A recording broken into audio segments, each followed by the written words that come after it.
জগতের সব কিছু জিনিস সৃষ্টি করেছেন তিনি পানি দিয়ে। অতএব এই পানি হলো সৃষ্টির মূল। এই পানি দিয়েই আমরা পৃথিবীতে জন্মগ্রহণ করেছি। এই পানির উপরে ভিত্তি করে পৃথিবীর সমস্ত গাছপালা, তৃণলতা সব কিছু। আল্লাহ পাক রব্বুল আলামিন পানিটাকে তরঙ্গায়িত করলেন, পানির মধ্যে ঢেউ সৃষ্টি করলেন। ঢেউ সৃষ্টি করার পরে এই তরঙ্গগুলো আছাড় খেয়ে খেয়ে ফেনা তৈরি হলো। এই ফেনাটাকে আল্লাহ তাআলা জমাট করে মাটি বানালেন। সুবহানাল্লাহ। পানির উপরে মাটি, তাহলে পানি কার উপরে? পানির উপরে মাটি। পানিকে ঢেউ দিয়ে তরঙ্গায়িত করে আল্লাহ পাক রব্বুল আলামিন এর মধ্যে ফেনা সৃষ্টি করে মাটি তৈরি করলেন। তাহলে মাটিটা পানির উপরে, দোলনায় যেমন শিশু দোল খায় ঠিক এমনি করে মাটি থেকে তৈরি ফেনাগুলো দোল খাওয়া শুরু করলো। আল্লাহ পাক রব্বুল আলামিন এর উপরে ওয়া খালাকা আলাইহাল জিবাল, তিনি এর উপরে পাহাড় সৃষ্টি করে দিলেন। পাহাড় হচ্ছে এই পৃথিবীর এক একটি পিলার। পাহাড় সৃষ্টি করার কারণে পৃথিবীর ভারসাম্য ঠিক আছে, না হলে আমরা পৃথিবীতে এইভাবে বসে থাকতে পারতাম না, আমরা হাঁটা চলা করতে পারতাম না, আমরা ঘর বাড়ি কিছুই বানাতে পারতাম না। এই পৃথিবীর রাস্তাঘাট, শহর নগর যা কিছু আমরা দেখতে পাচ্ছি সবটি হচ্ছে যে আল্লাহ পাক রব্বুল আলামিন তিনি মাটিটাকে স্থির করে দিয়েছেন পাহাড়ের মাধ্যমে। পাহাড় এক একটা পিলার। পবিত্র কোরআন মজিদে এটাকে রাওয়াসিয়া বলা হয়েছে। কথা বুঝতে পারছেন? এই পাহাড়ের খুঁটি দিয়ে পৃথিবীটাকে তিনি স্থির করেছেন। আল্লাহ বলছেন ওয়াল আরদা ফারাশনাহা ফানি'মাল মাহিদুন, আমি এই জমিনটাকে তোমাদের জন্য বিছানা বানাই দিয়েছি, এটাকে ফরশ বানিয়ে দিয়েছি। ফানি'মাল মাহিদুন, কতই চমৎকার, কতই না চমৎকার আমাদের আল্লাহ এটাকে মসৃণ করে দেওয়ার ক্ষেত্রে। সম্মানিত সুধী, সেই পানি, যেই পানির উপরে মাটি সৃষ্টি করলেন, সেই পানিটা কার উপরে? এ সম্পর্কে আমাদের প্রিয় নবী সাল্লাল্লাহু আলাইহি ওয়াসাল্লামকে প্রশ্ন করা হয়েছে। আজ পর্যন্ত পৃথিবীর কোনো বিজ্ঞানী বলতে পারবে না, পৃথিবীর কোনো বিজ্ঞানীদের কাছে এই ধরনের কোনো তথ্য নাই যে মাটি কেমনে তৈরি হলো এবং এই মাটির তৈরির ক্ষেত্রে মূল উপাদান কি। যদি আল্লাহ তাআলা পবিত্র কোরআনে বলে না দিতেন তাহলে আমরাও জানতে পারতাম না যে মাটির মূল হচ্ছে পানি। কথা বলেন, মাটির মৌলিক উপাদান কি? পানি। ওয়া খালাকা মিনাল মায়ে কুল্লা শাইইন হাই, যা কিছু পৃথিবীতে আমরা দেখতে পাচ্ছি সবগুলো পানি দিয়ে তৈরি। তাহলে পৃথিবীর এই জমিনটা এটা পানি দিয়ে তৈরি হয়েছে। কিন্তু সেই পানি যার উপরে পৃথিবী, পৃথিবীর নিচে পানি, সেই পানিটা কার উপরে? জগতের কোনো বিজ্ঞানী আজ পর্যন্ত এর কোনো তথ্য দিতে পারে নাই। আমাদের প্রিয় নবী সাল্লাল্লাহু আলাইহি সাল্লাম তিনি গোটা বিশ্ববাসীর কাছে ঘোষণা করেছেন, ইন্নামা বুইসতু মুআল্লিমান, আমি শিক্ষক হয়ে আগমন করেছি। অতএব সালু আন্নি উজিবু লাকুম, তোমরা আমার কাছে যে কোনো বিষয়ে প্রশ্ন করো, আমি তোমাদের প্রশ্নের উত্তর দেব। একটি বিশ্ববিদ্যালয়ে এক একটি বিষয়ের উপরে সেই বিশ্ববিদ্যালয় প্রতিষ্ঠিত হয়। কোনো বিশ্ববিদ্যালয় মেডিকেল সায়েন্সের উপরে হয়, শুধু মানুষের দেহ নিয়ে গবেষণা হয়। কথা বলেন? কোনো কোনো বিশ্ববিদ্যালয় এমন আছে যেটি কম্পিউটার সায়েন্স, প্রযুক্তি বিজ্ঞানের উপরে।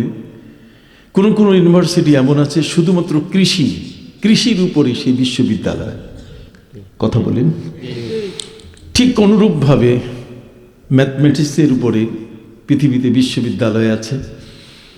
আবার পৃথিবীতে কিছু বিশ্ববিদ্যালয় এমন আছে যেগুলো বহুমুখী সাবজেক্ট বিষয়ের উপরে ভিত্তি করে সেখানে আমাদের সন্তানরা অথবা আমরা লেখাপড়া করেছি। এই বিশ্ববিদ্যালয়গুলোতে যত জ্ঞান আছে, সেই বিশ্ববিদ্যালয়কে যদি আমরা র্যাঙ্কিংয়ের দিক থেকে সিরিয়াল দিয়ে যদি বলি যে পৃথিবীর 1 নম্বর বিশ্ববিদ্যালয় কোনটা, তাহলে পৃথিবীতে এর একটা পরিসংখ্যান আছে, এর মান নির্ণয় করা হয়েছে। র্যাঙ্কিংয়ে মর্যাদার দিক থেকে পৃথিবীতে প্রথম ইউনিভার্সিটি হচ্ছে হার্ভার্ড ইউনিভার্সিটি, যেটি আমেরিকায় বোস্টনে। এরপরে দ্বিতীয় নম্বরে সিরিয়ালের যে ইউনিভার্সিটিটি আছে সেটা হলো MIT ইউনিভার্সিটি। কথা বুঝতে পারছেন? আমি হার্ভার্ড ইউনিভার্সিটিতেও গিয়েছি, MITতেও গিয়েছি, অক্সফোর্ড ইউনিভার্সিটিতে গিয়েছি, ক্যামব্রিজে আমি গিয়েছি। কথা বুঝতে পারছেন? সম্মানিত সুধী, এই যে পৃথিবীর বিশ্ববিদ্যালয়গুলো সিরিয়াল নম্বর, মানগত অবস্থান একটার পর একটা সারা বিশ্বের প্রতিটি ইউনিভার্সিটিতে যে সে লেখাপড়াগুলো করা হয়। অক্সফোর্ড ইউনিভার্সিটির একটা গর্বের বিষয় হলো এই যে অক্সফোর্ড ইউনিভার্সিটি এ যাবত পৃথিবীতে কত শাসক তৈরি করেছে, পৃথিবী শাসন করেছে, এরকম কত শাসক, কত ছাত্র তৈরি করেছে যারা পৃথিবী শাসন করেছে অথবা দেশ মহাদেশ শাসন করেছে। তাদের মূর্তিগুলো তারা তাদের একটি মিউজিয়ামে রেখে দিয়েছে যে আমাদের এই অক্সফোর্ড থেকে পড়ে এই লোকটি উপমহাদেশ শাসন করেছে। কথা কন না? এটি ইংল্যান্ড শাসন করেছে, এটি আমেরিকা শাসন করেছে ইত্যাদি। জগতের মধ্যে এক একটি ইউনিভার্সিটির টার্গেট এক এক রকম থাকে। কথা বুঝতে পারছেন? সম্মানিত সুধী, সারা পৃথিবীর সমস্ত বিশ্ববিদ্যালয়ে যা আছে আর যে জ্ঞানগুলো এখনো কোনো বিশ্ববিদ্যালয় আবিষ্কার করতে পারেনি, জগৎসমূহের লুকায়িত গোপন থাকা যত জ্ঞান ভাণ্ডার, সেটি আসমানের উপরে হোক অথবা জমিনের নিচে হোক অথবা পৃথিবীর যে কোনো ক্ষেত্রে, কোনো পৃথিবীতে উদ্ভিদ হোক, জড় পদার্থ হোক, অজড় পদার্থ হোক, যেখানে যত ধরনের জ্ঞান লুকানো আছে, আমার প্রিয় নবী সাল্লাল্লাহু আলাইহি ওয়াসাল্লাম সমস্ত জ্ঞানের তিনি মহাজ্ঞানী। আমাদের প্রিয় নবী সাল্লাল্লাহু আলাইহি ওয়াসাল্লামের জ্ঞান এত বড় যে যে কোনো বিষয় যদি তাকে প্রশ্ন করা হয়, নবীজি বলছেন ওপেন চ্যালেঞ্জ, একটি প্রকাশ্য ঘোষণা, সালু আন্নি উজিবু লাকুম, তোমরা আমার কাছে প্রশ্ন করো, যে কোনো এনিথিং, এনি কোশ্চেন, যে কোনো বিষয়ে তোমরা আমার কাছে প্রশ্ন করো, আমি প্রতিটি প্রশ্নের উত্তর তোমাদেরকে দেব। অতএব যারা নবী করিম সাল্লাল্লাহু আলাইহি ওয়াসাল্লামের এমন একটি ঘোষণা শুনেছে, তারা নবী করিম সাল্লাল্লাহু আলাইহি ওয়াসাল্লামের কাছে এসে তাদের প্রশ্নগুলো উত্থাপন করেছে। যেমন ইটালির রোম থেকে 40 জন ক্যাথলিক নবী করিম সাল্লাল্লাহু আলাইহি ওয়াসাল্লামের কাছে যখন মদিনায় আসেন, এরা হচ্ছে খ্রিস্টান। এই খ্রিস্টান 40 জন ব্যক্তি মদিনায় আসলে পরে নবী করিম সাল্লাল্লাহু আলাইহি সাল্লামকে জানানো হলো যে এমন একদল মানুষ আসছে যে মানুষের সাইজের সাথে আমাদের সাইজ বনে না। কথা বল না? আমেরিকান মানুষ যারা, তাদের সাইজ, তাদের গায়ের রং আর আমাদের গায়ের রং কি এক না। অতএব নবী করিম সাল্লাল্লাহু আলাইহি সাল্লামকে বলা হলো যে ইয়া বড় বড় মানুষ, চোখগুলো বিড়ালের মতো এবং ফর্সা। নবী করিম সাল্লাল্লাহু আলাইহি ওয়াসাল্লাম বললেন যে তোমরা তাদেরকে বসতে দাও, ভালো একটা জায়গায় এই মেহমানদেরকে একটু বসতে দাও। সাহাবা ইকরাম বললেন, হুজুর আপনার তো কোনো বাংলো নাই, আপনার বসতে দেওয়ার কোনো রেস্ট হাউস নাই, কোনো গেস্ট হাউস নাই, মেহমানকে বসাবার মতো এমন কোনো জায়গা নেই, বরং আপনি যে ঘরে যে বিছানার উপরে শোন, সেই বিছানার চাদরটা এটাও ফাড়া, সেরা চাদর, আর সেরা চাদরের উপরে আপনি আপনার রাত কাটান।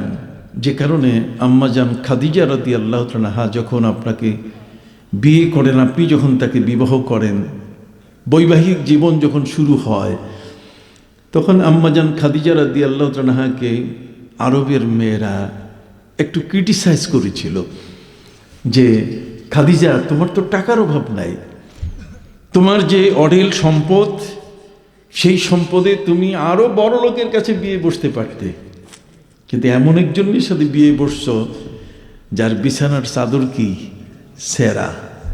আপনি কি আমার কথা বুঝতেছেন? লোক কম হোক বেশি হোক বড় কথা নয়, একটু শোনার চেষ্টা করবেন। সম্মানিত সুধী, আম্মাজান খাদিজা রাদিয়াল্লাহু তাআলার প্রতি আরবের মক্কার নারীদের সবচেয়ে বড় অভিযোগ যে অঢেল সম্পত্তির মালিক একজন নারী, আর তিনি এমন একজনকে স্বামী হিসাবে বেছে নিলেন যে যার বিছানার চাদর সেরা। কথা বুঝতে পারছেন? অতএব আম্মাজান খাদিজাকে তারা বলল যে খাদিজা, আপনি জন্মের ঠকা ঠকছেন, আপনি ঠকছেন, এক সাধারণ ঠকা না, আপনি জন্মের ঠকা ঠকছেন। আম্মাজান খাদিজা রাদিয়াল্লাহু তাআলা তিনি বললেন, শোনো, আমার চোখ দিয়ে দেখো, যাকে আমি বিয়ে করেছি, আমি জন্মের ঠকা ঠকি নাই, আমি জন্মের জিতা জিতছি। আমার চেয়ে এত বড়, এত বেশি কেউ জিততে পারে নাই। বিশ্বজগৎ, জগৎ সমূহের মহা জ্ঞানের ভান্ডার, তাকে আমি আমার বুকে নেওয়ার সুযোগ পেয়েছি। সুবহানাল্লাহ বলেন। এমন এক মহান আদর্শের মহান ব্যক্তি, যার জন্য আল্লাহ পাক রব্বুল আলামিন প্রস্তুত। দুনিয়ার সকল নবী আল্লাহকে খুশি করেন, আল্লাহকে খুশি করার জন্য তার সকল কর্মকাণ্ড পরিচালনা করেছেন, কিন্তু আল্লাহ নিজেই আমার নবীকে খুশি করার জন্য তিনি তার সকল আয়োজন করে রেখেছেন। অতএব আল্লাহ যার প্রতি এত সন্তুষ্ট, সেই মহান আল্লাহর এমন একজন প্রিয় হাবিব, তিনি আমার বিছানার সঙ্গী। সুবহানাল্লাহ বলেন। তিনি আমার বিছানার কি সঙ্গী। তার মতো এত বড় একজন আদর্শ মহান রসূল আমার ঘরে, অর্থাৎ তার পাশে আমার থাকার এই সৌভাগ্য হওয়াটা, এটা আমার জীবনে আমি মনে করি যে আমি জন্মের জিতছি। আমি ঠকি নাই, বরং আমি জিতেছি। সুবহানাল্লাহ। সম্মানিত সুধী, সাহাবায়ে কেরাম বলেন, হুজুর, আম্মাজান খাদিজাকে নিয়ে ক্রিটিসাইজ করেছে যে আপনার ঘরের চাদর সেরা, বসার জায়গা নাই, বারান্দা নাই, গেস্ট রুম নাই, রেস্ট রুম নাই, লিভিং রুম নাই। কথা কন। অতএব এই 40 জন রোম সম্রাটের দেশ থেকে, ইটালির রোম থেকে আগত 40 জন লোককে, এই মেহমানদেরকে বসতে দেওয়ার কোনো ঘর, কোনো জায়গা আমাদের কাছে নাই। আপনি বুঝতেছেন কিনা? কারা কারা বুঝতেছেন একটু হাত উঠান দেখি।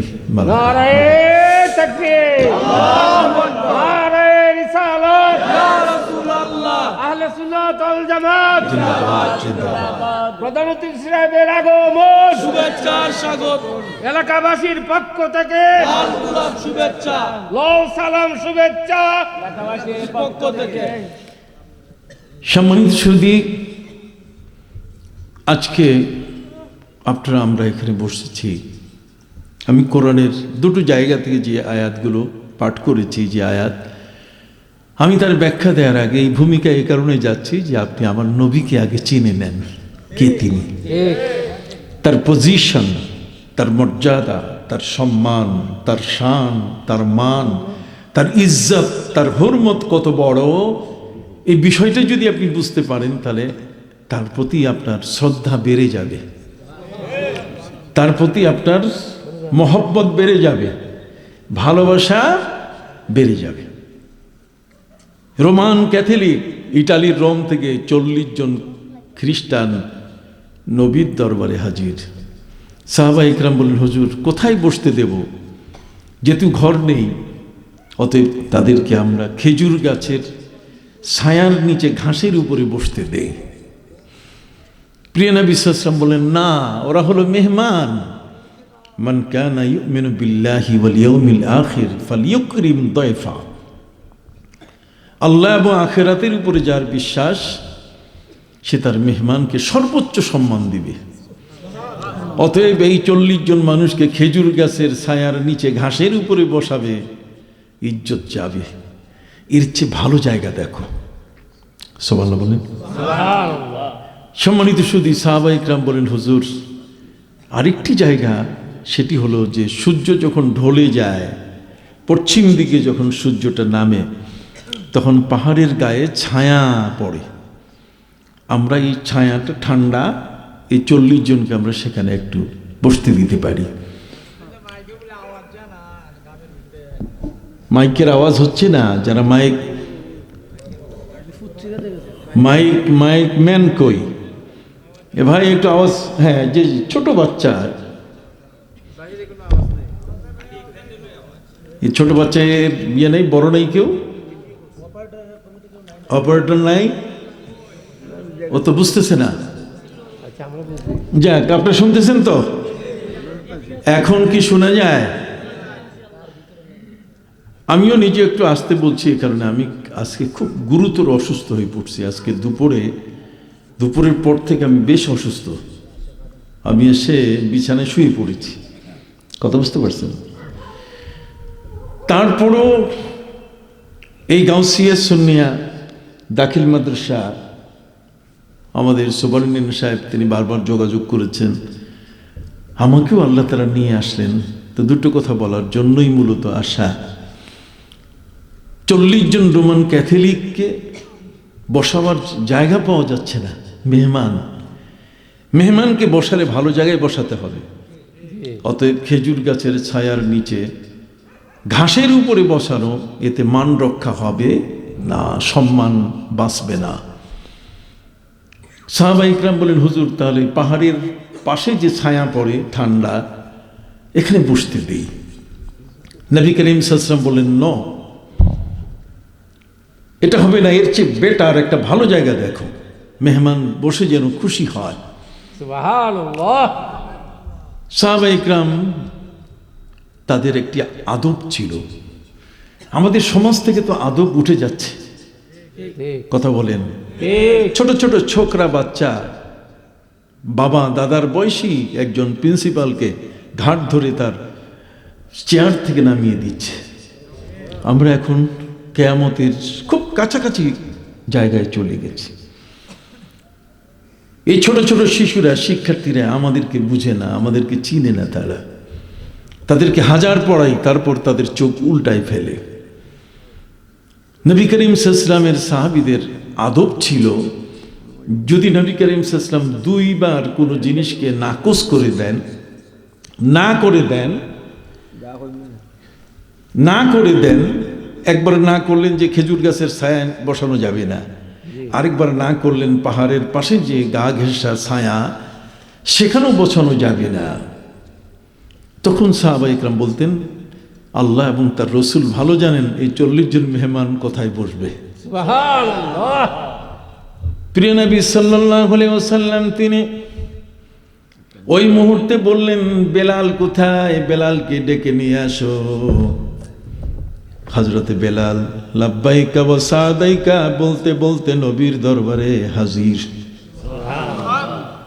প্রিয় নবী সাল্লাল্লাহু আলাইহি ওয়াসাল্লাম বললেন, বেলাল তুমি তো আমার এই মসজিদের মুয়াজ্জিন। বেলাল, তুমি এই মসজিদের তালার চাবি তোমার হাতে আছে কিনা? হযরতে বেলাল ইবনে আবি রাবাহ, হযরতে বেলাল রাদিয়াল্লাহু তাআলা বলেন, হুজুর এই যে চাবি। প্রিয় নবী সাল্লাল্লাহু আলাইহি সাল্লাম বলেন, বেলাল আমার মসজিদের দরজা খুলে দাও, আর 40 জন খ্রিস্টান রোমান ক্যাথলিকদের আমার মসজিদে বসতে দাও। পৃথিবীর বিরল ঘটনা, পৃথিবীর কোন মুসলমানকে কোনোদিন কেউ মন্দিরে বসতে দিবে না, গির্জায় বসতে দিবে না, সিনাগগে বসতে দিবে না, প্যাগোডায় বসতে দিবে না, অমুসলিমদের কোনো উপাসনালয়ে মুসলমানদের বসতে দেয় না। অথচ আমার নবী সাল্লাল্লাহু আলাইহি ওয়াসাল্লাম তাদেরকে বসতে দিলেন কোথায়? মসজিদে বসতে দিলেন। কত উদার, সুবহানাল্লাহ। কত বড় উদারতা! সারা পৃথিবীর মধ্যে আমার নবী এক্সাম্পল হয়ে গেলেন, একটি উদাহরণ হয়ে গেলেন যে জগতের মধ্যে যদি কেউ উদার থাকে ধর্মীয় ক্ষেত্রে প্রিয় নবী মুহাম্মদুর রাসূলুল্লাহ সাল্লাল্লাহু আলাইহি ওয়াসাল্লামের ক্ষেত্রে এত বড় উদার আর জগতে কেউ নাই। প্রিয় নবী সাল্লাল্লাহু আলাইহি ওয়াসাল্লাম তাদেরকে সাক্ষাৎ দিলেন, তিনি মসজিদে প্রবেশ করলেন। মসজিদে প্রবেশ করার সাথে সাথে সেখানে তাদের কুশল বিনিময় করতে গিয়ে নবীজি বললেন, পরিচয় দিন, আপনারা কারা? একজনে পরিচয় দিল যে আমি শিক্ষামন্ত্রী, আমি রোম সম্রাটের শিক্ষামন্ত্রী। আরেকজন বললেন আমি অর্থমন্ত্রী, আরেকজন বললেন আমি গণপূর্ত মন্ত্রী, আরেকজন বললেন আমি রোম বিশাল সেই ইউনিভার্সিটির আমি একজন ভাইস চ্যান্সেলর। 40 জন তাদের এমন এমন পরিচয় দিলেন তারা, যেই পরিচয় শুনে অবাক হয়ে যাওয়ার মতো, যে কোনো ইলিটারেট অশিক্ষিত কেউ আজকে এখানে আসে নাই। 40 জনের প্রত্যেকেই হচ্ছে লিটারেট পারসন, সবচেয়ে বড় মাপের পদস্থ এবং জ্ঞানী মানুষ। কথা বলেন। প্রিয় নবী সাল্লাল্লাহু আলাইহি ওয়াসাল্লাম তিনি তাদেরকে জিজ্ঞেস করলেন যে আপনারা 40 জন মিলে এত বড় একটা বহর, এত বড় একটা টিম, এত বড় একটা দল আমার এই মদিনায় এখানে আসলেন কেন? তারা জানালো যে আমরা শুনেছি যে আপনি এমন একটি দেশ পরিচালনা করছেন যেই দেশে কোনো জেলখানা নাই, যেই দেশে কি নাই, জেলখানা নাই। তার মানে আমরা বুঝতে পেরেছি আপনার দেশে কোনো চোর নাই, আপনার দেশে কোনো ডাকাত নাই, কোনো ছিনতাইকারী নাই, কোনো চাঁদাবাজ নাই, কোনো ধান্দাবাজ নাই। আপনার এই দেশে কোনো গুমকারী, হত্যাকারী, আপনার দেশে কোনো এই ধরনের কোনো অপরাধকারী কেউ নাই। পৃথিবীর মধ্যে একটা শান্ত এবং অত্যন্ত আদর্শপূর্ণ যদি কোনো শৃঙ্খলিত দেশ থাকে তাহলে সে দেশটি আপনার। এই জন্য আপনার দেশটাকে আমরা ভিজিট করার জন্য আসছি। সুবহানাল্লাহ। প্রিয় নবী সাল্লাল্লাহু আলাইহি ওয়াসাল্লামের মদিনা মুনাওয়ারা এই দেশটি ভিজিট করার জন্য 117টি দেশ, 117টি অঞ্চল থেকে ভিজিটররা নবীর দেশ দেখার জন্য এসছে। যে কি এমন একটা শক্তি তার হাতে, যেই শক্তির কারণে যেই মানুষই তার কাছে আসে সেই পাপ ভুলে যায়, গুনাহের কাজ ভুলে যায়, হত্যা ভুলে যায়, খুন ভুলে যায়, প্রতারণা ভুলে যায়, মানুষকে ধোঁকা দেওয়া ভুলে যায়, অন্যায় অপরাধের সকল কর্মকাণ্ড ভুলে যায়। সুবহানাল্লাহ। ভাইরা আমার, প্রিয় নবী সাল্লাল্লাহু আলাইহি ওয়াসাল্লাম তাদেরকে বললেন, যেহেতু আমার এই দেশটা ভিজিট করার জন্য আপনারা সবাই এসেছেন, কাজে আপনারা আমাকে এখন প্রশ্ন করতে পারেন আর কিছু জানার ইচ্ছা আছে কিনা আমার দেশ সম্পর্কে। 40 জন ক্যাথলিক হাত উঁচু করে বলছে যে একটা প্রশ্ন আমাদের নাই। নবীজি বললেন, কেন? এত দূর থেকে ইটালির রোম থেকে আপনারা আসলেন, অথচ কোনো প্রশ্ন নাই, কারণটা কি? তখন তারা বললেন যে আপনি আমাদেরকে আপনার মসজিদে বসতে দিয়ে যে উদারতা আপনি দেখাইছেন, এইটাতেই আমরা বুঝে ফেলছি যে সারা পৃথিবীর দায়িত্ব দিলে সারা পৃথিবী থেকে চোর বিদায় নিবে কিয়ামত পর্যন্ত। সারা পৃথিবীর দায়িত্বে আপনি যদি শাসক হিসেবে এখন চলে আসেন তাহলে পৃথিবীতে আর কোনো ঘুষখোর থাকবে না, কোনো সুদখোর থাকবে না, কোনো হত্যাকারী, কোনো গুম সন্ত্রাস এই ধরনের করে এমন কোনো সন্ত্রাসী গুমকারী কেউ থাকবে না। মানুষগুলো শান্ত হয়ে শান্তিপ্রিয় একটি পরিবেশে জীবনযাপন করতে সক্ষম হবে। আপনি দেখছেন কাজ ছোট একটা, বসতে দিছেন কোথায়? মসজিদে। আর ওরা হিসাব করে ফেলছে সারা পৃথিবী। যদি বলেন অঙ্ক একেবারে সোজা। প্রিয় নবী সাল্লাল্লাহু আলাইহি ওয়াসাল্লাম হলেন এমন এক মহান রাসূল যিনি তাদেরকে বললেন, শোনো, তোমরা যতই প্রশ্ন ভুলে যাও তারপর মনে করো, আমাকে প্রশ্ন করো, আমি উত্তর দেব। তখন মাঝখানে একজন উঠে গেল, একজন দাঁড়ালো, দাঁড়িয়ে বলছে, নবী বলেন তো, মান আবি, আমার বাপকে? সুবহান প্রিয় নবী সাল্লাল্লাহু আলাইহি ওয়াসাল্লাম তাকে বললেন, আবুকা আবু হুযাফা, সুবহান তোমার বাপের নাম হলো আবু হুযাফা। 40 জন ক্যাথলিক তার সাথে যারা ওই মুহূর্তে উপস্থিত, সবাই মিলে অ্যাস্টনিশড হয়ে গেছেন, তারা অবাক হয়ে গেছেন যে কারো বাপের নাম কারো পক্ষে বলা সম্ভব না। যেমন আমার বাপের নাম আপনারা একজনও পারবেন না বলতে, কথা বলেন, আপনাদের কারো বাপের নাম বলা আমার পক্ষে সম্ভব না। কিন্তু আমার নবী এমন, আমার প্রতি যদি কেউ দরুদ কেউ পাঠায়, তাহলে আমি তাকেও চিনি, তার বাবাকেও চিনি, তার বংশধর, তার 14 গোষ্ঠীকে আমি চিনি। সুবহানাল্লাহ, আমার নবী হলেন সেই মহান নবী। ওই গর্ধবগুলো আমার নবীর সম্পর্কে জানে না, নবীকে নিয়ে বিরূপ মন্তব্য করে। কথা কোন?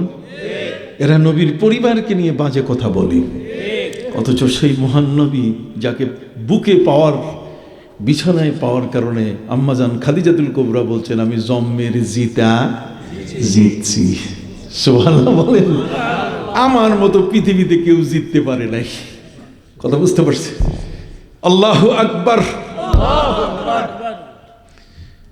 বন্ধুরা আমার, প্রিয় নবী সাল্লাল্লাহু আলাইহি সাল্লামকে তারা প্রশ্ন করলো একের পর এক, নবীজি বলেন তো, আকাশের চাঁদ, চাঁদের গায়ে কালো দাগটা কিসের? তাদের মধ্যে একজন বলা শুরু করলো, প্রশ্ন করে বসলো, হুজুর আপনার দরবারে আমরা জানতে চাই যে পৃথিবীতে এমন একটি জায়গা যেখানে সূর্যের আলো একবার পড়েছে আর কিয়ামত পর্যন্ত পড়বে না, সে জায়গাটা কোনটা? আপনি বলুন তো, খাবার আগে নুন খায় কেন? খাবার শেষে একটু নুন জিহ্বায় দেয় কেন? প্রিয় নবী সাল্লাল্লাহু আলাইহি ওয়াসাল্লামকে সৌরজগৎ সম্বন্ধে, ভূমণ্ডল সম্বন্ধে, কথা বল না, মানব দেহ সম্পর্কে প্রতিটি বিষয়ে নবী করিম সাল্লাল্লাহু আলাইহি ওয়াসাল্লামকে তারা প্রশ্ন করে বসলো, হে নবী বলেন তো, ছেলে কেমনে জন্ম নেয় আর মেয়ে কেমনে জন্ম নেয়? আল্লাহু আকবার বলেন। আমরা যারা ছেলেরা কিভাবে আমরা জন্ম নিলাম মায়ের গর্ভে, আর মা বোনরা যারা পর্দার আড়ালে আছেন, সেই মা বোনরা মেয়ে হয়ে কিভাবে জন্ম নিলেন? নবীকে প্রশ্ন করা হয়েছে। প্রিয় নবী সাল্লাল্লাহু আলাইহি ওয়াসাল্লাম বলছেন, সালু আন্নি উজিবু লাকুম, প্রশ্ন করো, উত্তর জেনে নাও, জ্ঞানের ভান্ডার থেকে সব জ্ঞানের দুয়ার খুলে দেব। সুবহানাল্লাহ। যেই জ্ঞানের মহাভান্ডার থেকে জ্ঞান অর্জন করা কেবলমাত্র নবী প্রেমিক ছাড়া আর কারো পক্ষে সম্ভব নয়। এই সাগরে যে ডুবু দিতে জানবে নবীজির মহাজ্ঞান ভান্ডারে, সেই ডুবুরি হতে পারে যে নবীকে ভালোবাসে। নবীর প্রেমিক ছাড়া তার জ্ঞান ভান্ডারে কখনো ডুব দেওয়া সম্ভব কারো পক্ষে নয়। আমি কি বোঝাইতে পারছি আপনাদের? সম্মানিত সুধী, নবীজির জ্ঞান ভান্ডারের সম্পর্কে তিনি নিজেই বলেছেন, উতিতু ইলমাল আউয়ালিন ওয়াল আখিরিন, জগতের আগের পরের কিয়ামত পর্যন্ত যা আছে, আসমানের উপরে, জমিনের নিচে, পৃথিবীতে সবকিছু সম্বন্ধে আমার সবকিছু জ্ঞান আল্লাহ তাআলা আমাকে দিয়েছেন। অতএব প্রিয় নবী সাল্লাল্লাহু আলাইহি ওয়াসাল্লামকে তারা প্রশ্ন করেছে, নবী মানুষ কাঁদলে চোখের পানি বের হয় কোত্থেকে? কথা বলেন, এক আজব প্রশ্ন। সেই নবীজির কাছে প্রশ্ন করা হলো, হে নবী, পানিটাকে তরঙ্গ সৃষ্টি করে, ঢেউ সৃষ্টি করে ফেনা করা হলো, ফেনাটাকে জমাট করে মাটি করা হলো, আর মাটিটাকে স্থির করা হলো পাহাড় সৃষ্টি করে পিলারের মতো। কিন্তু সেই পানিটা কার উপরে আছে? সুবহানাল্লাহ বলেন।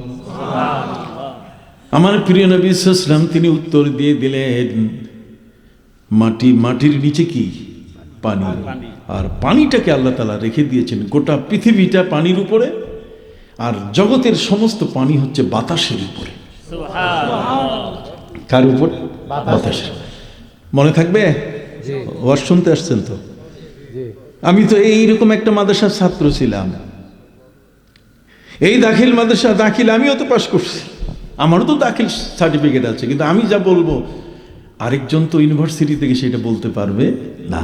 বিকজ এই কারণে যে আমি কোরআন পড়েছি, বিকজ এ কারণে আমি নবীর হাদিস পড়েছি, বিকজ এ কারণে যে আমি কোরআন এবং সুন্নাহ এর উপরে ভিত্তি করে আমি আমার মুস্তাহিদ ইমাম বুখারী, মুসলিম, তিরমিজি, আবু দাউদ, ইবনে মাজাহ, নাসাই, ইমাম আবু হানিফা, ইমাম শাফি, ইমাম মালিক, ইমাম আহমদ বিন হাম্বল সহ পৃথিবীর মহাবিজ্ঞানীদের জীবনকে আমি গবেষণা করেছি।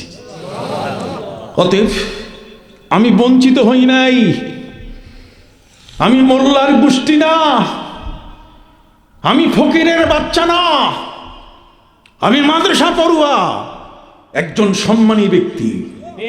মাদ্রাসায় যারা পড়ে তারা কোনোদিন ফকিরের বাচ্চা নয়, কোনোদিন তারা মোল্লা নয়, তারা হচ্ছে সমাজের মধ্যে সবচেয়ে বড় সম্মানী ব্যক্তি। ইয়ারফাইল্লাহিল্লাযীনা আমানু মিনকুম ওয়াল্লাযীনা উতুল ইলমা দারাজাত।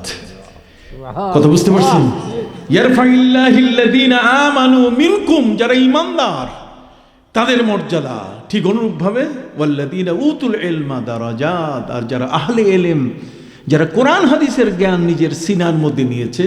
এটা নয় যে আপনি স্কুল কলেজে যে অঙ্ক এই সেই এই সুদের অঙ্ক ঘুষের হিসাব নিকাশ শিখে আপনার বিজ্ঞানী হয়েছেন, আপনি জ্ঞানী হয়েছেন, তা নয়। তলাবুল ইলমি ফরিদাতুন আলা কুল্লি মুসলিম, প্রত্যেক মুসলমান নরনারীর উপরে কোরআন এবং হাদিসের জ্ঞান শিক্ষা করা কি ফরজ। বাবা আপনারা কি বুঝতে পারছেন? কষ্ট পাইছেন? মাদ্রাসা পড়েন নাই, এই ওয়াজ মাহফিল দিয়ে মাদ্রাসা পড়ার সওয়াব আপনাদের আমলনামায় চলে আসতেছে। মাদ্রাসায় কামেল পাশ করেন নাই, কিন্তু আমরা 3 ঘন্টার মধ্যে আপনাদেরকে বিনা পরীক্ষায় কামেল পাশ করাই দিই। কথা কথা 3 ঘন্টার মধ্যে 2 ঘন্টার মধ্যে বিনা পরীক্ষায় কি টাইটেল পাশ করাই দেই। আপনাদের কাছে কোরআনের সেই নিচে মণিমুক্তাগুলো, জ্ঞানের সাগরের ভিতরে লুকিয়ে থাকা মণিমুক্তাগুলো আমরা আপনাদের সামনে তুলে ধরি, যাতে করে আপনার ভান্ডার পূর্ণ হয় জ্ঞান দিয়ে, কোরআন এবং হাদিসের জ্ঞান দিয়ে আপনি সমৃদ্ধ হন। আল্লাহ কবুল করুন, সকল বলে আমিন। যা হোক, সম্মানিত সুধী, সেই প্রিয় নবী সাল্লাল্লাহু আলাইহি সাল্লাম বলছেন যে আমি জমিন তৈরি করেছি, এই পৃথিবীটা তৈরি করেছি কয়দিনে? পবিত্র কোরআনে আল্লাহ বলছেন 2 দিনে। কয়দিন? 2 দিনে। শুধু 2 দিনে নয়, বরং 2 দিনের পরে আল্লাহ পাক রব্বুল আলামিন পবিত্র কোরআন মজিদে তিনি বলে দিয়েছেন ওয়া বারাকা ফিহা ওয়া কদ্দারা ফিহা আকওয়াতাহা ফি 4 আইয়াম। পবিত্র কোরআন মজিদে আল্লাহ পাক রব্বুল আলামিন বলেন আমি 2 দিনে পৃথিবীর মাটি সৃষ্টি করার পরে এরপরে মাটির উপরে গাছ, গাছের মধ্যে ফল, কত রকম রকমারি ফল পৃথিবীর মধ্যে আমি সৃষ্টি করেছি। এই জগতের মধ্যে যা কিছু তুমি দেখতে পাচ্ছ সব কিছু তোমার খাওয়া। ওয়া বারাকা ফিহা, এর যত বরকতপূর্ণ যা কিছু আছে, এবং ওয়া কদ্দারা ফিহা আকওয়াতাহা, এবং খাদ্যদ্রব্য বলতে গেলে জমিনের উপরে যা কিছু আছে আল্লাহ পাক রব্বুল আলামিন এই দুটোকে মিলে তিনি 4 দিনে সৃষ্টি করছেন। কয়দিন? আপনি সবাই বলেন কয়দিন? সম্মানিত শুধু এই 4 দিনে সৃষ্টি হওয়ার পরে এরপরে আল্লাহ পাক রব্বুল আলামিন তিনি আসমানকে সৃষ্টি করলেন। এই আসমানকে সৃষ্টি করতে গিয়ে 2 দিন সময় লেগেছে।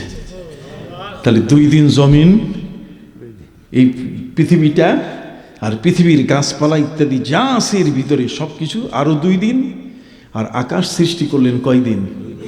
2 দিন। তাহলে সর্বমোট কত? 6 দিন। আসুন, যে আকাশ আমাদের মাথার উপরে, সম্মানিত সুধী, পবিত্র কোরআন মজিদে আল্লাহ পাক রব্বুল আলামিন এই জগতের মধ্যে আকাশ সম্পর্কে তিনি বলে দিয়েছেন ألم ير الذين كفروا أن السماوات والأرض كانتا رتقا ففتقناهما। কাফিররা কি দেখে না? أولم ير الذين كفروا أن السماوات والأرض كانتا رتقا, আকাশটা জমিনের সাথে এরকম লাগানো ছিল। আল্লাহ বলছেন আমি দুইটার মধ্যে ভাগ করে ফেলছি, স্পেস তৈরি করেছি। কথা বুঝতে পারছেন? আর সেই স্পেস তৈরি করে আকাশটাকে মাথার উপরে উঠাইয়া আমি নিজেই ধরে রেখেছি। ওয়াইয়ুমসিকুস সামা আন তাকা আলাল আরদ, আমি আসমানটাকে এইভাবে দুই হাত দিয়ে আল্লাহ বলছেন আমি ধরে রেখেছি যাতে আমার বান্দার মাথায় না পড়ে। সম্মানিত সুধী, এই জমিন থেকে আকাশের দূরত্ব হলো 50,000 বছরের রাস্তা। এক আসমান থেকে আরেক আসমান 50,000 বছরের রাস্তা, এরকম 7 আসমান একের পর এক। সর্বপ্রথম আল্লাহ পাক রব্বুল আলামিন প্রথম আসমানকে তিনি তৈরি করেছেন। পৃথিবীর বিজ্ঞানীরা আজকের অবাক যে আল্লাহ পাক রব্বুল আলামিন তিনি আকাশ তৈরি করলেন বেগাইরে আমাদিন তারাও নাহা, বিনা খুঁটিতে তিনি আকাশের বিশাল এই আসমানটা তিনি তৈরি করে দিলেন, যেখানে কোনো খুঁটির প্রয়োজন নেই। আপনারা যেখানে বসে আছেন শামিয়ানার নিচে দেখেন তো খুঁটি কতগুলো, জোরে বলেন। এই খুঁটি ওই খুঁটি, ডানে বামে সব জায়গায় খুঁটি, খুঁটির উপর এটা আছে। কিন্তু আল্লাহ বলছেন বেগাইরে আমাদিন তারাও নাহা, বিনা খুঁটিতে আমি আকাশ সৃষ্টি করেছি। অতএব জগতের যে আকাশ, এই 7টা আসমান আল্লাহ তৈরি করেছেন।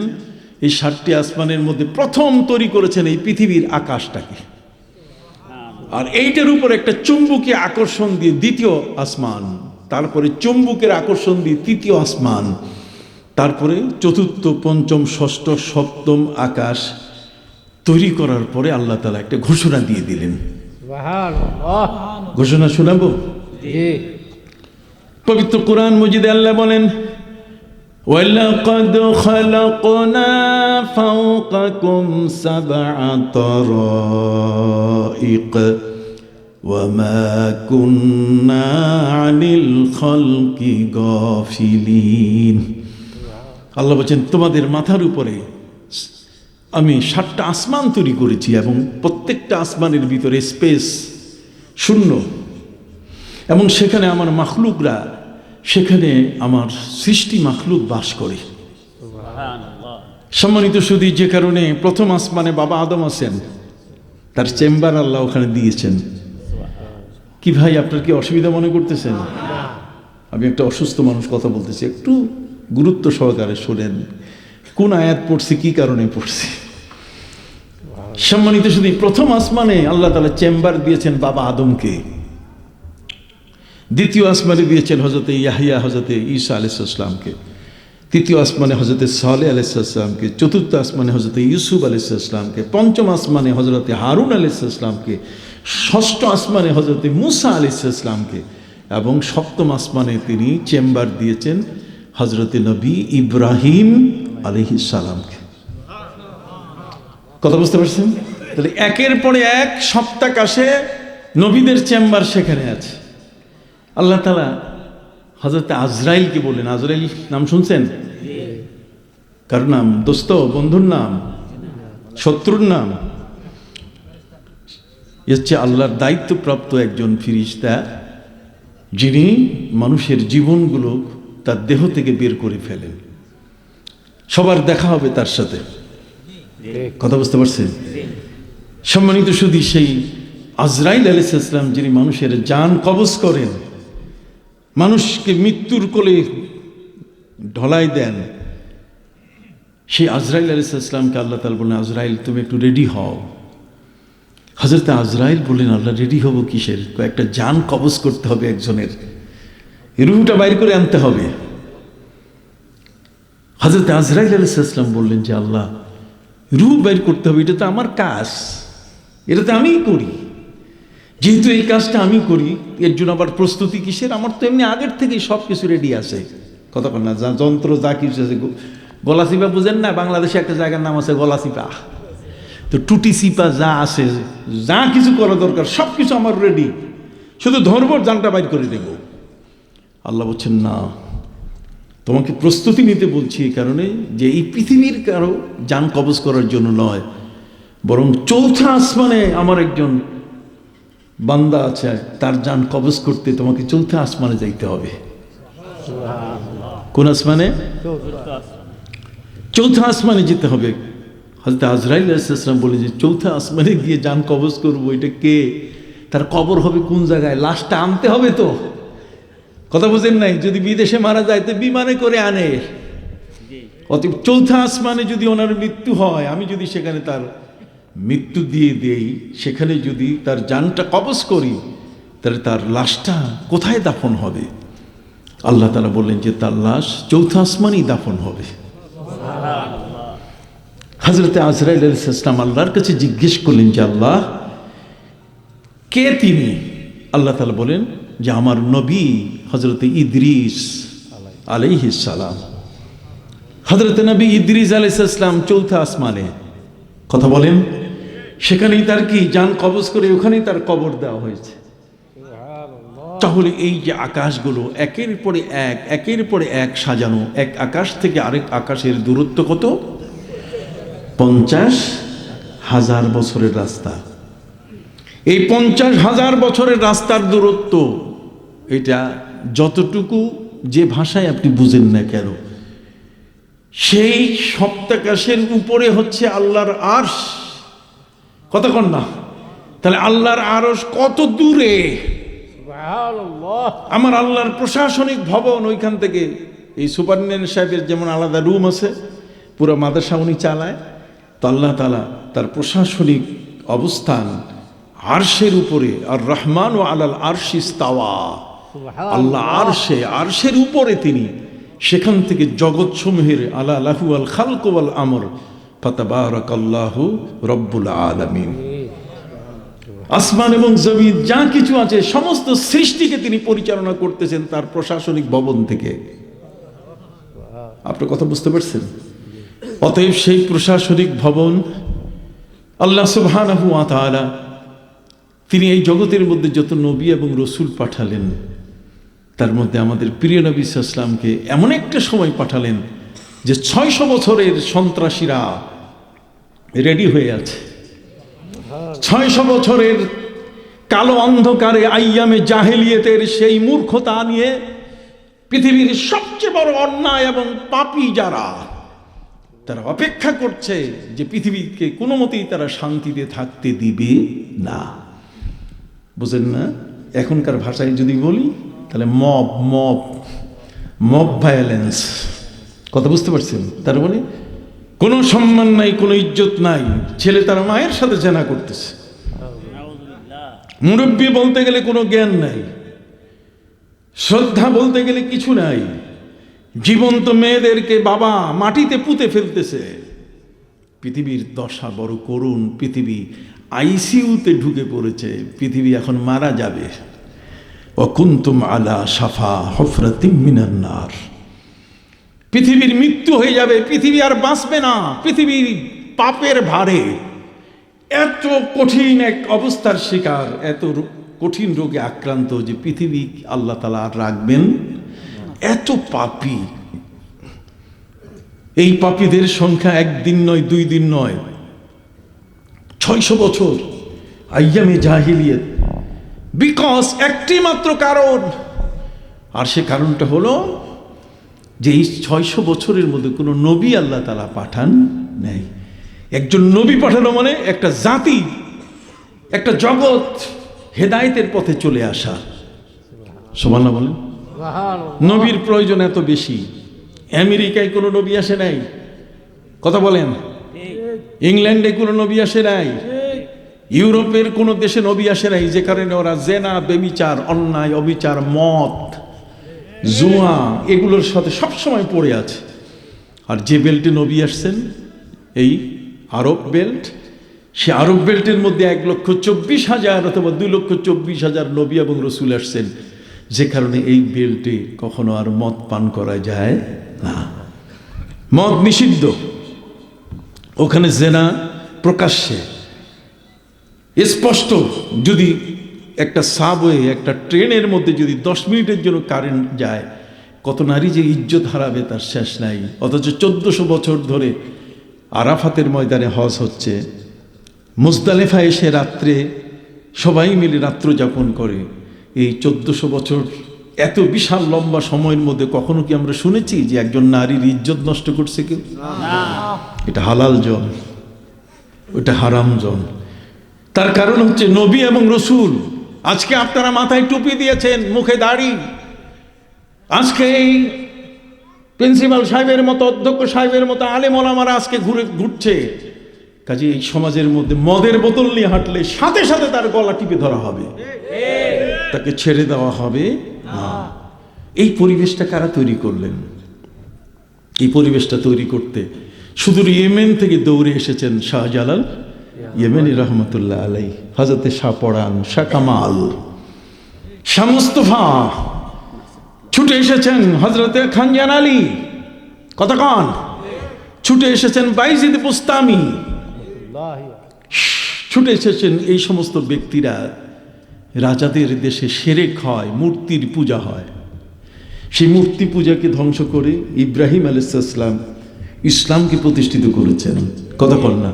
সেই মূর্তির হাত থেকে আমাদেরকে মুক্ত করেছেন। কিন্তু কলিজা ফেটে যায় যখন আমরা আজকে দেখি টুপিওয়ালা দাড়িওয়ালারা মন্দিরে গিয়ে সেখানে গীতা পাঠ করতেছে, কতক্ষণ। এই টুপিওয়ালারা দাড়িওয়ালারা যেখানে আলেম ওলামা সবসময় বলে বিড়ি খাওয়া যাবে না, এখন ওরা বলতেছে যে এক বিড়ির সুকটান দিয়া আল্লাহর নাম নিয়ে যদি দেওয়া যায় তাহলে সমস্ত গুনাহ মাফ হয়ে যাবে।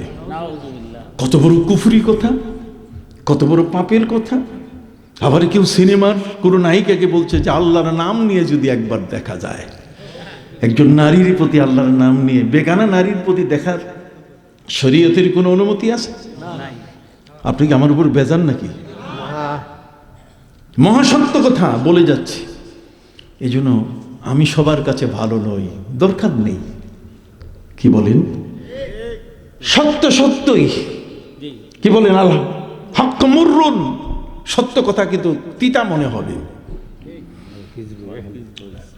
সম্মানিত সুধী বন্ধুরা আমার,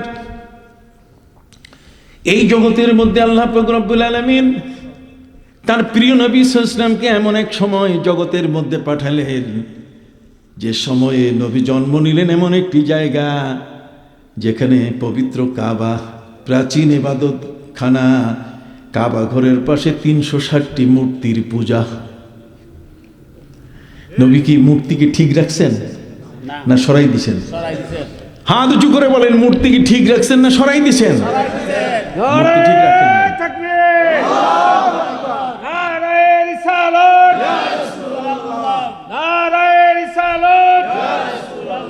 কুরআন হাদিসের আলো,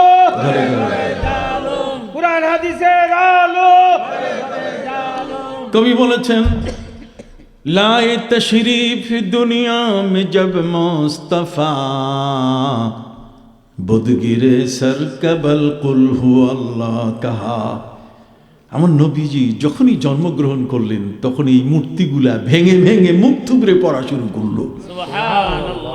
নওশার আর 14টা কুটুরি ভেঙে গেল। কতক্ষণ সাতি নামক যেখানে তাদের ওই প্রতিমাগুলো বিসর্জন দিত, সেই সাগরের পানি শুকায় গেল। সুবহানাল্লাহ বলেন। এমন একজন মহান নবী সাল্লাল্লাহু আলাইহি ওয়াসাল্লাম তিনি আসলেন। পৃথিবীটা যখন বড় কতক্ষণ না, কোনো শাসন নাই, কোনো প্রশাসন নাই, কোনো নিয়ম নাই, কোনো শৃঙ্খলা নাই, কিচ্ছু নাই। 600 বছরে পৃথিবীটা তছনছ। কোরআন বলছে ওয়া কুনতুম আলা শাফা হুফরাতিম মিনান নার, তোমরা জাহান্নামের দ্বার প্রান্তে চলে গেছিলেন। আল্লাহ এখন গজব দিয়ে তোমাদেরকে আগুনে পুড়াইয়া শেষ করবেন। ঠিক ওই সময় আমার নবী ফাআনকাযাকুম মিনহা, নবী সেই সময় তাশরীফ নিয়ে আসলেন। নবীজি আসার সাথে সাথে এই পৃথিবীর আলোর ঝলক, নূরের আলো জ্বলে উঠল। সারা পৃথিবীর কালিমা সব আস্তে আস্তে দূরে সরে যাওয়া শুরু করলো। নবী সাল্লাল্লাহু আলাইহি ওয়াসাল্লাম যখন পৃথিবীতে তাশরীফ আনলেন তখন ইহুদি খ্রিস্টানের ঝগড়া। ওয়াকালাতিল ইয়াহুদু লাইসাতিন নাসারা আলা শাই ওয়াকালাতিন নাসারা লাইসাতিল ইয়াহুদু আলা শাই। ইহুদিরা বলছে খ্রিস্টানরা কিছু না, খ্রিস্টানরা বলছে ইহুদিরা কি। আমাদের এই পূর্বাঞ্চলে শুধু পূজা আর পূজা, মাছের পূজা, গাছের পূজা, পাথরের পূজা, মূর্তি পূজা, রাজা বাদশাদের দরবার। কথা বুঝতে পারছেন? আর নবীজি যেখানে জন্ম নিলেন সেখানে 360টি মূর্তির কি পূজা। এই সবগুলো সরাইয়া পৃথিবীটাকে পবিত্র করা, শিরক থেকে মুক্ত করা, সবগুলোকে সরিয়ে মানুষের অন্তর থেকে প্রতিমার ভালোবাসা চূর্ণ বিচূর্ণ করে ফেলা। পবিত্র কোরআন মজিদে আল্লাহ বলছেন, আফারাআইতুমুল লাতা ওয়াল উজ্জা ওয়া মানাতাস সালিসাতাল উখরা। লাত, মানাত, উজ্জা, হবল, ইয়াউস, ইয়াউক, নাসরা। কথা কন না? এই সবগুলো হলো পৃথিবীতে মানুষ এগুলোর পূজা করত। অতএব মূর্তির এই পূজার হাত থেকে পৃথিবীর মানুষকে রক্ষা করার জন্য ইসলামের আমার প্রিয় নবীর শুভাগমন। সেই নবী সাল্লাল্লাহু আলাইহি ওয়াসাল্লাম এই পৃথিবী থেকে এই পূজা পাঠ, পৃথিবী থেকে এই অন্যায় অপরাধ, পৃথিবী থেকে জীবন্ত মেয়েদের কবর দেওয়া বন্ধ করা, এই সব কিছু যখন তিনি দূর করছিলেন তখনই চলে আসলো তার উপরে আক্রমণ। তায়েফবাসীরা নবীকে পাথর দিয়ে এমনভাবে আঘাত করলো যে নবীজি ক্ষতবিক্ষত হয়ে গেলেন। কথা বলেন? কাবা ঘরের সামনে নবী সেজদায় পড়ে আছেন। ঠিক ওই মুহূর্তে উকবা ইবনে আবি মুআইদ, আবু জাহাল সহ এরা উটের পচা ভুঁড়ি নবীজির মাথার উপরে চাপাই দিয়ে নবীকে জীবনে মারার ব্যবস্থা করেছিল। হযরতে খাতুনে জান্নাত সাইয়্যিদাতুন নিসা আহলিল জান্নাহ হযরতে ফাতেমা রাদিয়াল্লাহু তাআলা আনহা তিনি দৌড়ে এসে বললেন, কে এমনটা করেছে আমার আব্বার মাথায়? উটের পচা ভুঁড়ি চাপিয়ে দিয়েছে।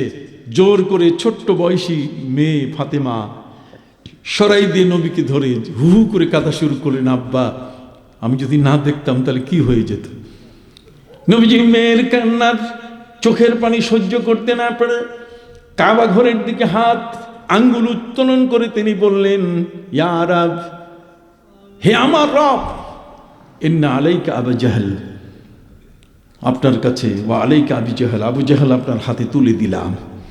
উতবা, সাইবা সবগুলো, আলাইকা বি আবি জাহল, আলাইকা বি উকবা ইবনে আবি মুআইদ, আলাইকা বি উমাইয়া ইবনে খালদ, আলাইকা বি উতবা, আলাইকা বি সাইবা, আপনার দরবারে অভিযোগ দিয়ে দিলাম, এরা আমাকে মারার চেষ্টা করেছে। আল্লাহ বলছেন, ওয়াসবির কামা সাবারা উলুল আজম, আপনি ধৈর্য ধরেন, কিছুদিন পরে আপনার হাতে সবগুলোকে বুঝাই দেব বদরের ময়দানে। কথা বুঝতে পারছেন? সেই নবীর জীবনে যেই নারী অর্থ সম্পদ সবকিছু দিয়ে ইসলামের সহযোগিতা করলেন, আম্মাজান খাদিজাতুল কুবরা, যার গর্ভে নবীজির সন্তান, তিনিও দুনিয়া থেকে বিদায় নিলেন। তায়েফের আক্রমণ, মক্কায় মানুষদের অত্যাচার, কাফেরদের অত্যাচার, সব একের পর এক। নবীজি বললেন, যাও 80 জনের একটি দল নিয়ে ইথিওপিয়ায় চলে যাও, হাবাসায়, সেখানে গিয়ে তোমরা আশ্রয় নাও। কথা বুঝতে পারছেন? এই ধরনের পুরা দুর্ঘটনায় নবীজি মর্মাহত। চাচা মারা গেলেন, যে চাচা নবীকে জায়গা দিতেন। সুবহানাল্লাহ বলেন। একটু আমার দিকে তাকান, অল্প সময় ছেড়ে দেব।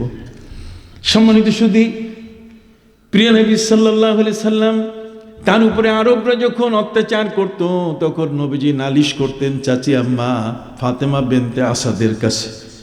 চাচি আম্মা আবু তালেবকে বলতো যে তোমার ভাতিজার উপরে অত্যাচার, তুমি চুপ থাকবে, তুমি না আরব না? এই চাচা আমার নবীকে সহযোগিতা করেছেন, ঈমান আনেন নাই, কিন্তু সহযোগিতা করার কারণে আমরা তাকে খাজা আবু তালেব বলি। কথা বুঝতে পারছেন? নবীজিকে তিনি কোলে নিয়েছেন, যে কারণে আবু লাহাবের গায়ে কোনোদিন জাহান্নামের আগুন লাগবে না। নবীজির দেহ যার গায়ে স্পর্শিত হয়েছে, যে ঈমানদার, সে ওই জায়গাটু জাহান্নামের আগুনে জ্বলবে না। সম্মানিত শুধু যে কারণে ঈমান না নেওয়ার কারণে খাজা আবু তালেবের পায়ে ওই লোহার আগুনের খরম পুড়িয়ে দেওয়া হবে, গায়ে তার আগুন লাগবে না, যেহেতু নবীজির দেহ মোবারক তার গায়ে স্পর্শ করেছে। মক্কার এই জমিনে আমার প্রিয় নবী সাল্লাল্লাহু আলাইহি ওয়াসাল্লামের উপরে এই কঠিন অত্যাচার, সেই অত্যাচার অসহনীয়, এটাকে মেনে নেওয়া যায় না। এই জন্য আল্লাহ পাক রব্বুল আলামিন প্রিয় নবী সাল্লাল্লাহু আলাইহি ওয়াসাল্লামকে সান্ত্বনা দেওয়ার জন্য তিনি আরশে আজিমে, তিনি আকাশে, সপ্তাকাশের উপরে আল্লাহর সে আরশে আজিমের নবীকে তিনি দাওয়াত করলেন, নবী আপনি এখন আকাশে চলে আসেন। সুবহানাল্লাহ বলেন। নবীজি দাওয়াত দিলেন, তিনি ইনভাইট করলেন, নবীর নামে ইনভাইটেশন চলে আসলো। প্রিয় নবী সাল্লাল্লাহু আলাইহি ওয়াসাল্লাম এখন ঊর্ধ্বাকাশে, তিনি আল্লাহর মেহমান হতে যাচ্ছেন। সুবহানাল্লাহ। কিন্তু কি করে তিনি মেহমান হবেন? আকাশে উঠতে গেলে তো প্লেনের প্রয়োজন, আকাশে উঠতে গেলে তো হেলিকপ্টারের প্রয়োজন, কথা বলেন। আকাশে উঠতে গেলে তো রকেটের প্রয়োজন, অ্যাপোলো 16 প্রয়োজন, ঊর্ধ্বাকাশে এছাড়া তো মানুষ উঠতে পারে না। অতএব প্রিয় নবী সাল্লাল্লাহু আলাইহি ওয়াসাল্লাম, আল্লাহ পাক রব্বুল আলামিন তাকে বললেন, নবী আমি জান্নাত থেকে আপনার প্লেন পাঠাই দিচ্ছি, বোরাক। জান্নাত থেকে আমি কি পাঠাই দিচ্ছি? বোরাক। বোরাক মানে বিদ্যুৎ, বিদ্যুৎ দিয়ে তৈরি, বিদ্যুতের আকারে। ওয়ায়াদাউ হাফেরাহু মাওদা বাসারি, এটা যখন দুই পা সামনের উঠাবে তাহলে চোখের জ্যোতি যে পর্যন্ত, সেই পর্যন্ত গিয়ে পা রাখবে। এটা ফাওকাল হেমার দুনাল বাগাল, এটা গাধার চেয়ে একটু উঁচা আর খচ্চরের চেয়ে একটু নিচা, আপনি এতে উঠবেন। নবী করিম সাল্লাল্লাহু আলাইহি ওয়াসাল্লাম তখন তিনি চাচাতো বোন উম্মে হানির ঘরে, কাবার অদূরে, কথা বলেন। নবীকে নেওয়ার আয়োজন, কিন্তু নবীকে আকাশে নেবেন, পৃথিবীর কেউ এটাকে এর আগে বিশ্বাস করতে চায়নি। তারা বলেছে কি করে সম্ভব? 50,000 বছরের রাস্তা, 7টা আসমান পার হইতে হবে, তারপর আল্লাহর কাছে যাইয়া আবার ফিরে আসতে হবে। অথচ নবী করিম সাল্লাল্লাহু আলাইহি ওয়াসাল্লামের এতে সময় ব্যয় হয়েছে মাত্র 27 মিনিট। কয় মিনিট? তাহলে একটা জমিন থেকে আসমান পর্যন্ত যেতে সময় 50,000 বছরের রাস্তা। এই 7 আসমান পাড়ি দিয়া নবীর আল্লাহর মেহমান হয়ে আবার তিনি ফিরলেন, সময় গেল কত? 27 মিনিট। কি বলেন? এটা একটা অবাক করার মতো ঘটনা না? এই জন্য আল্লাহ তাআলা বলছেন, সুবহানাল্লাযী আসরা বিআবদিহি লাইলাম মিনাল মাসজিদিল হারাম ইলাল মসজিদিল আকসা। প্রিয় নবীর ইনভাইটেশন, আরশের মেহমান হওয়ার দাওয়াত যে মাসে আমরা এখন আছি এই মাসে এসেছিল, এই রজব মাসের 26 তারিখ দিবাগত রাত। রজব মাসের 26 তারিখ দিবাগত রাতে নবী করিম সাল্লাল্লাহু আলাইহি ওয়াসাল্লামের অবস্থান হচ্ছে চাচাতো বোন উম্মে হানির ঘরে, তিনি শুয়ে আছেন। যেহেতু নবী ঊর্ধ্বাকাশে যাবেন, কাজে সব কাজ হবে উপরের, নিচে কোনো কাজ নাই। জিবরিল আমিন উম্মে হানির ঘরের ছাদ ফাটাই ফেললেন, কথা বলেন। ছাদ কি ফাটাই ফেললেন। ছাদ ফাটাবার পরে উপর থেকে নিচে নামছেন। নবী করিম সাল্লাল্লাহু আলাইহি ওয়াসাল্লাম তখন ঘুমন্ত অবস্থায় নবীকে ডেকে বলছেন, this is an invitation from Allah, আল্লাহর পক্ষ থেকে আপনার দাওয়াতপত্র। অতএব এখন প্রিয় নবী সাল্লাল্লাহু আলাইহি সাল্লাম বলেন, ভাই জিবরিল, মহান আল্লাহর দরবারে আজকে আমি অতিথি, অতএব সেই অতিথি হয়ে সেই দরবারে আমি তো স্বাভাবিকভাবে যেতে পারি না, তবে আমাকে একটু সুযোগ দাও, আমি একটু উজু করব। সুবহানাল্লাহ। প্রিয় নবী সাল্লাল্লাহু আলাইহি ওয়াসাল্লাম তিনি উজু করলেন। এবার উজু করার পরে জিবরিল আমিনকে বললেন, আমি প্রস্তুত। জিবরিল আমিন নবীজিকে ওই ছাদ যেখানে ফেটে গেছে সেই দিক থেকে নিয়ে কাবা ঘরের হাতিমে কাবা, ওই যে উত্তরাংশ, কথা বুঝতে পারছেন, সেখানে নবী করিম সাল্লাল্লাহু আলাইহি ওয়াসাল্লামকে নিয়ে শোয়ালেন। শোয়াবার পরে তিনি এত দূরের পথ যাবেন। আপনারা জানেন আমেরিকার নাসা চাঁদের দেশে যখন অ্যাপোলো 16 পাঠিয়েছিল, তখন নীল আর্মস্ট্রং, কতক্ষণ মাইকেল কলিন্স, কত এরা যখন যাচ্ছিল, তখন এই চাঁদের দেশে যাইতে গিয়ে যেন পায়খানা পেশাব কোনো রকম তলব না হয়, কোনো রকম যেন সেখানে অসুবিধা না হয়, এই জন্য এমন ট্যাবলেট খাওয়াই দিছে যে 6 মাস আর পেশাবের দরকার নাই।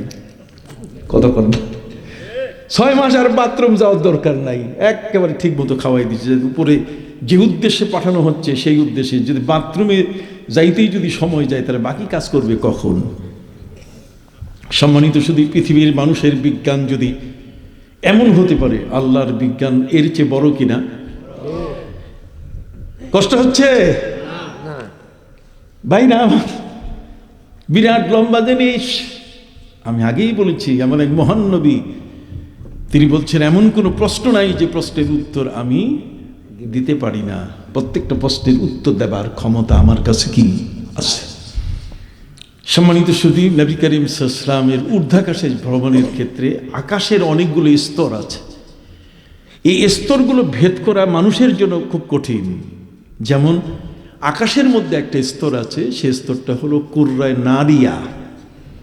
কুররায় নারিয়া মানে আগুনের স্তর। ওই অংশটা যদি মানুষ পার হতে চায় তাহলে জ্বলে পুড়ে ছাই হয়ে যাবে। সুবহানাল্লাহ। এরপরে একটা স্তর আছে যেটা হলো কুররায় জামহারির। জামহারির শব্দের অর্থ হচ্ছে বরফ। একটা বরফের স্তর আছে, ওই বরফের স্তর পাড়ি দিলে পরে হাত পা সব ঠান্ডা হইয়া চুপ করে বরফ হইয়া যাবে, নিজেই বরফ হয়ে যাবে। কথা বুঝতে পারছেন? অতিক্রম করতে পারবে না, আটকে যাবে। অতএব একের পরে এক, একের পরে এক, একের পরে এক এই অসংখ্য বাধা আছে। সেই বাধাগুলো সবগুলো এড়িয়ে নবী করিম সাল্লাল্লাহু আলাইহি ওয়াসাল্লাম আল্লাহর আরশের মেহমান হলেন, আবার তিনি ফিরে আসলেন। এটা মক্কার মানুষরা মানতে চায় নাই। তারা বলছে এই সমস্ত কথা আমরা মানি না, কিন্তু ওরা জানে না যে আল্লাহর ক্ষমতা কত বড়। আপনারা জানেন আপনাদের প্রত্যেকের ঘরে ঘড়ি আছে কিনা? হাতের মধ্যে ঘড়ি আছে কিনা?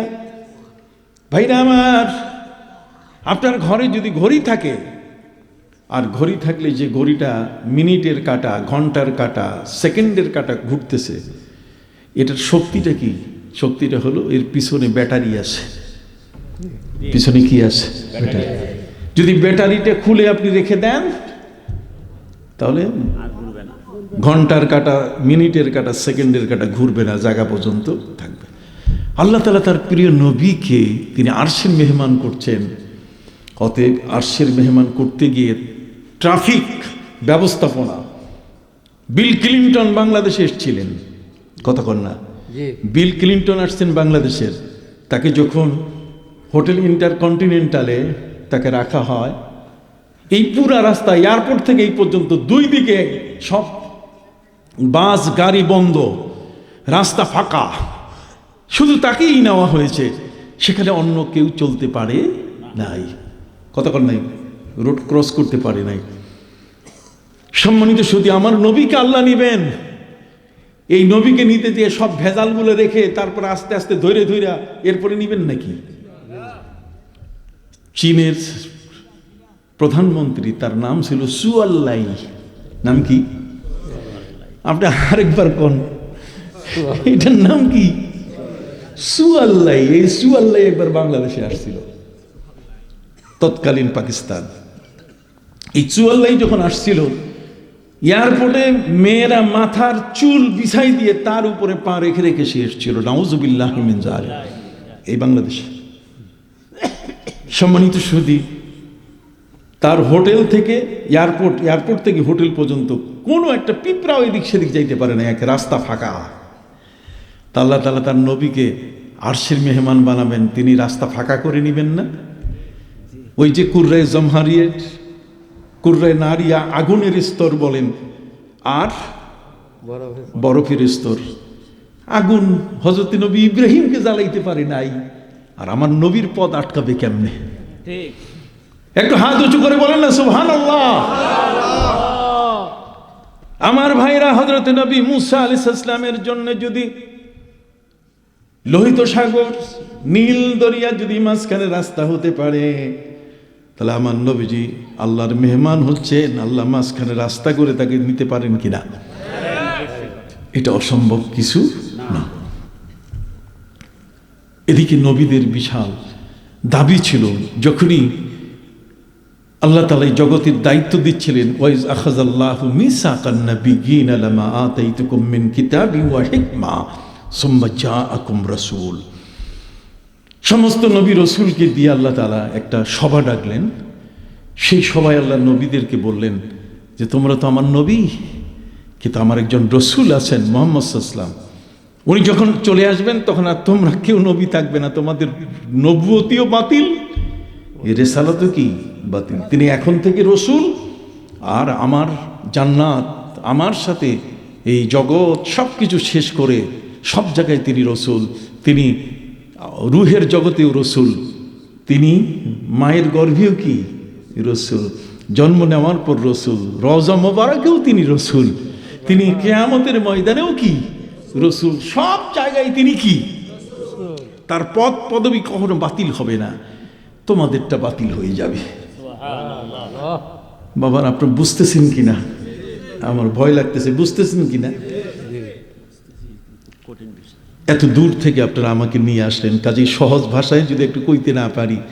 আর আজকের এই আলোচনাটা এই মাসের দাবি রাখে, কি বলেন ঠিক কিনা? দাবি রাখে। এই মাদ্রাসা পড়ুয়া মানুষগুলো এগুলো ভালো বুঝে কেন? এগুলো বিজ্ঞানীদের মাথায় ঢুকে না। কথা বুঝতে পারছেন? সব নাট বল্টু খোলা, কথা বুঝেন নাই, কিছুই বুঝে না। এই জন্য কোরআন পড়াবেন, বাচ্চাদেরকে ভর্তি করবেন, এটি আসল। এই বাচ্চাটাই আপনার বড় হয়ে আপনার জানাজা পড়াবে। এটাই রব্বির হামহুমা কামা রব্বায়ানি সগীরা। কতদিন ধার করা হুজুরদের দিয়ে আপনি দোয়া করাবেন? কথা বলেন না। আপনার সন্তান এখানে আপনার জন্য দোয়া করবে, বুঝেন নেই? আমি প্রায় একটা কথা বলি, আমি যখন ছোট জন্ম নিয়েছি তো আমার বাবা ডাক্তার ছিলেন। আমার বাবা তিনি আমার মাকে প্রস্তাব করলেন যে আমার ছেলেটা তো বড় হচ্ছে, ছেলে মানে আমি, কিন্তু বড় হচ্ছে এর ডাক্তার বানাবো। আমার মা বললেন যে ওকে মৌলানা বানাবো। আমার বাবার ইচ্ছা আমি ডাক্তার। বাবা বললেন যে দেখো ডাক্তার হলে পয়সাপাতি পাবে, ভিজিট পাবে, রাতারাতি বড় লোক। কতক্ষণ না ডায়াগনস্টিক সেন্টার যদি একটা খুলে বসতে পারে তাহলে তো ফ্ল্যাটের অভাব নাই। কতক্ষণ না, কারণ blood test, urine test, স্টুল test আসলেই ধরাই দেয়, লাগুক আর নাই লাগুক, যেহেতু ফ্ল্যাট পেয়ে গেছে। হেদায়েতের জন্য এই কথাগুলো সবার জন্য শোনা উচিত। খবরদার, যে মানুষটির যা প্রয়োজন নাই তার থেকে টাকা বের করে নিয়ে আসা, এই অর্থ হারাম ছাড়া কখনো হালাল হওয়ার সুযোগ নেই। খালি সুদ খাওয়াই হারাম, খালি ঘুষ খাওয়াই হারাম, এগুলোও কি হারাম।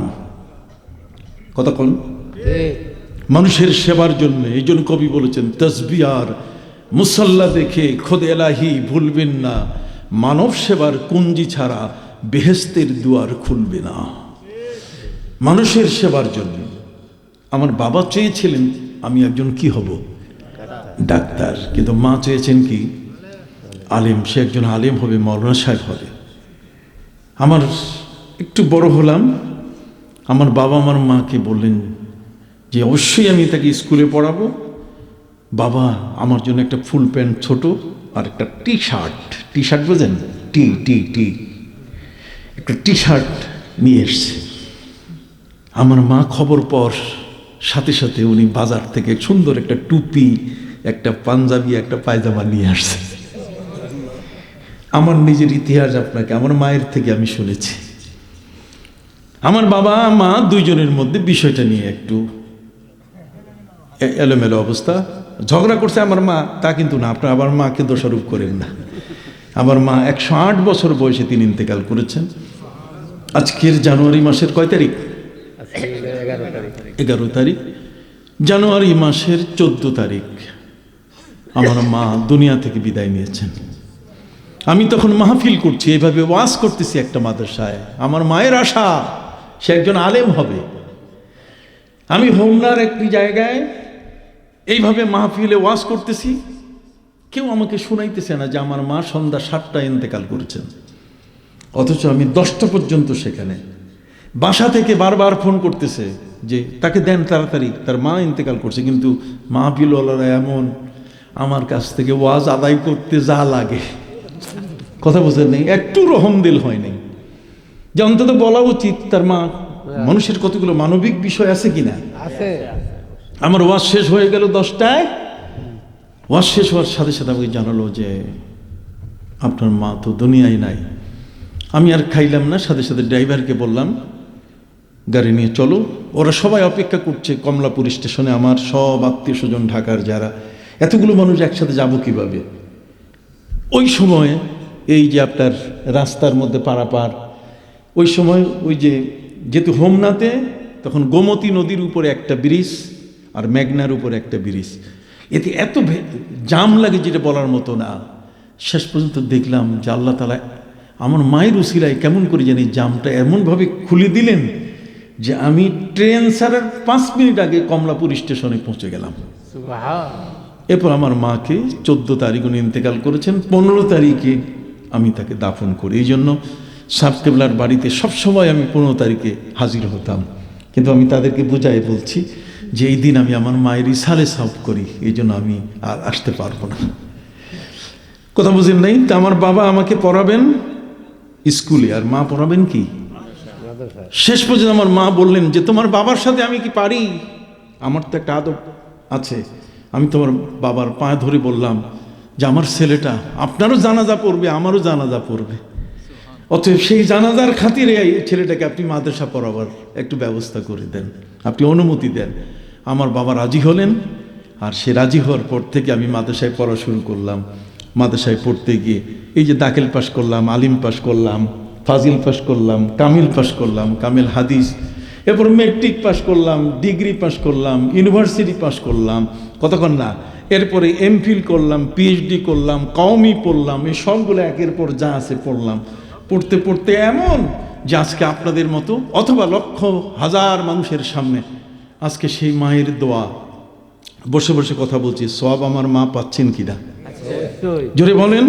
অবশ্যই। আমার মা তার আমল নামায় সব যাচ্ছে, যেহেতু আমার বাবার পা ধরে বলছে যে আমার ছেলেটা আলেম হবে, জানাজা পড়াবে।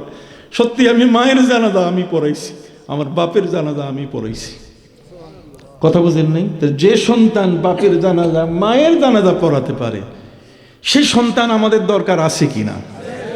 আদুচু করে বলেন আছে কিনা? ইজা মাতাল ইনসান ইনকাতা আনহু আমলুহু ইল্লা মিন সালাস। কোরআন হাদিসের আলো এলাকাবাসীর পক্ষ থেকে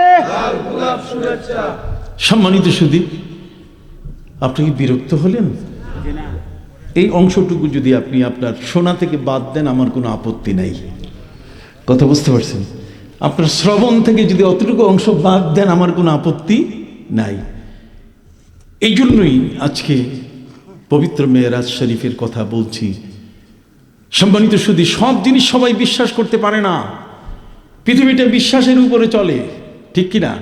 যদি বিশ্বাস না করতো তাহলে কোনো স্বামী তার স্ত্রীকে নিয়ে বাস করতে পারতো না, যদি ভয় করতো যে আমার স্ত্রী বিষ মিশাইয়া আমাকে মেরে ফেলবে, কতক্ষণ না, অথবা কোনো স্ত্রী যদি মনে করে স্বামী আমাকে বিষ খাওয়াইয়া মেরে ফেলবে, তাহলে আর কোনোদিন সংসার জীবন হতো না। বিশ্বাস। আমার প্রিয় নবী সাল্লাল্লাহু আলাইহি সাল্লামকে আল্লাহ পাক রব্বুল আলামিন তিনি নিচ্ছেন আসমানে, মেহমান কষ্ট পাবে, আল্লাহ তাআলা কি সেই ব্যবস্থা করবেন? এই জন্য আল্লাহ ট্রাফিক ব্যবস্থাপনা এমন যিনি গোটা পৃথিবীর ব্যাটারি খুলে ফেললেন। জোরে বলেন, গোটা জগতের ব্যাটারি কি খুলে ফেললেন? ব্যাটারি খুলে ফেললে যেমন ঘড়ির কাঁটা থেমে যায়, আল্লাহ তাআলা সবগুলোকে স্টপ করে দিলেন, শুধু হাবিব আর মাহবুব ছাড়া কেউ নাই। জোরে বলেন, হাবিব আর মাহবুব, আমার নবী আর আমার আল্লাহর মহব্বত ভালোবাসার এই মিলন মেলা ছাড়া আর কিছু নাই। অতএব যে কোদালি বুঝেন, যে কোদাল মারতেছে মাটিতে, সে যে কোদাল উঠাইছে মারবে ঠিক এই পর্যন্ত, কারণ ব্যাটারি তো খুলে ফেলছে এই জায়গায়। যে সাইকেল চালাচ্ছে, বাইক পেট্রোল মারছে ওই পর্যন্ত, কতক্ষণ? ঠিক অন্যভাবে যে ড্রাইভার গাড়ি চালাচ্ছে আটকে গেছে, যেহেতু ব্যাটারি খুলে ফেলছে। জগতের সমস্ত পরিচালনার সব কিছু খুলে ফেলে তিনি তার প্রিয় হাবিবের জন্য দুয়ার খুলে দিয়েছেন আরশে আজিমে যাওয়ার। সম্মানিত সুধী, প্রিয় নবী সাল্লাল্লাহু আলাইহি ওয়াসাল্লাম আল্লাহ যখন রূহের জগতে নবীদেরকে নিয়ে বললেন আমার পরে তোমাদের পর একজন রসুল আসবেন, অতএব তোমাদের সব কিছু বাতিল হয়ে যাবে, রিসালাত এবং নবুয়ত, তোমরা তার কথা মানবে। তখন তারা বলছেন যে আল্লাহ আমাদেরকে দায়িত্ব দেন না, আপনি আমাদেরকে তার উম্মত বানাই দেন। আল্লাহ বলছেন না, তাহলে প্রচার করবে কে, মাইকিং করবে কে? কতক্ষণ? আমার নবী যে আসতেছেন, একটা মাইকিং লাগবে না? পোস্টার লাগবে কি না? মাকতুবান ইনদাহুম ফিত তাওরাত ওয়াল ইনজিল, কতক্ষণ না, আল্লাযীনা ইয়াত্তাবিউনা আর-রাসূলান নাবিয়্যাল উম্মিয়্যাল্লাযী ইয়াজিদুনাহু মাকতুবান ইনদাহুম ফিত তাওরাতি ওয়াল ইনজিল। পোস্টার, নবীজি আসতেছেন, তৌরাত ইনজিলে তার বিবরণ। সুবহানাল্লাহ বলে। সমস্ত নবীর আবেদন, আল্লাহ বলছেন আবেদন আমি পূরণ করব। তারা বলছে যে আমরা তার উম্মত হতে চাই। আল্লাহ বলছেন ঠিক আছে, ওকে, দ্যাটস এন ওকে, তোমাদের উম্মত হওয়ার সুযোগ করে দিব, কিন্তু প্রচার করো তিনি আসতেছেন। এই জন্য হযরত ঈসা নবী তিনি প্রচার করা শুরু করলেন যে ইয়াতি মিন বাদ ইসমুহু আহমদ, আমার পরে আহমদ নবী আসতেছেন। তার মানে আমি এই নবুয়তের দায়িত্বে থাকবো না। If he come I will go, if he come, যদি তিনি আসেন আই উইল গো, আমার সব কিছু ছেড়ে দিয়ে আমি চলে যাব, আমি তার ইত্তেবা করব। এই জন্য হযরত ঈসা নবী আমার নবীর উম্মত হয়ে তার ইত্তেবা করবেন। সুবহানাল্লাহ। কথা বুঝতে পারছেন? ছোট কোথায়, লম্বা তো অনেক বড়, এটা সারাদিন সারা জীবন বলে শেষ করা যাবে না। প্রিয় নবী সাল্লাল্লাহু আলাইহি ওয়াসাল্লাম তিনি পবিত্র মেরাজে যাচ্ছেন। এখন এত দূর পথ, কোটি কোটি বছরের রাস্তা অতিক্রম করে আল্লাহর আরশে যেতে হবে। এ কারণে আল্লাহ তাআলা যদি নীল আর্মস্ট্রং, মাইকেল কলিন্স এদেরকে যদি এই ট্যাবলেট খাওয়ানো হয় যাতে এই ঊর্ধ্বাকাশে উঠতে গিয়ে যেন কষ্ট না হয়, এই জন্য আল্লাহ পাক রব্বুল আলামিন নবীজিকে হাতিমে নিয়ে তারপর জান্নাতের মেডিকেল টিম এনে নবীজির সিনা চাক করলেন, ওপেন হার্ট করে ফেললেন। আলাম নাশরাহ লাকা সদরাক। এবং নবী করিম সাল্লাল্লাহু আলাইহি ওয়াসাল্লামের কলিজা, নবী করিম সাল্লাল্লাহু আলাইহি ওয়াসাল্লামের ভেতরের অংশগুলো বের করে জমজম পানি দিয়ে ধুয়ে ঈমান এবং হিকমত দিয়ে পূর্ণ করে আবার লাগাই দিলেন। সুবহানাল্লাহ। সম্মানিত শুধু পৃথিবীর কোনো ডাক্তার আজকের যারা ওপেন হার্ট সার্জারি করছে, হার্ট অপারেশন করতেছে, কতক্ষণ না ওপেন হার্ট সার্জারি করতেছে, তারা এই বিদ্যা পেয়েছে আমার প্রিয় নবী সাল্লাল্লাহু আলাইহি ওয়াসাল্লামের সেই মেরাজের থেকে। মেরাজের মহাবিজ্ঞান তাদেরকে পথ দেখিয়েছে যে একজন ব্যক্তির সিনার মধ্যে লুকিয়ে থাকা যদি কোনো ময়লা থাকে, কতক্ষণ না, তাহলে সেগুলো বের করার সুযোগ আছে। এই বিষয়টাকে কেন্দ্র করে এই দেশের একজন পাগল বক্তা আছে। এদেশের কি একজন পাগল বক্তা, এটা পাগল, এটার মাথা ঠিক নাই, কথা বুঝেন নাই, এটা যে কোনো সময় পাপনায় ভর্তি করে দেওয়া দরকার। সে বলতেছে কি নবী করিম সাল্লাল্লাহু আলাইহি ওয়াসাল্লামের কোনো সিনা চাক হয় নাই।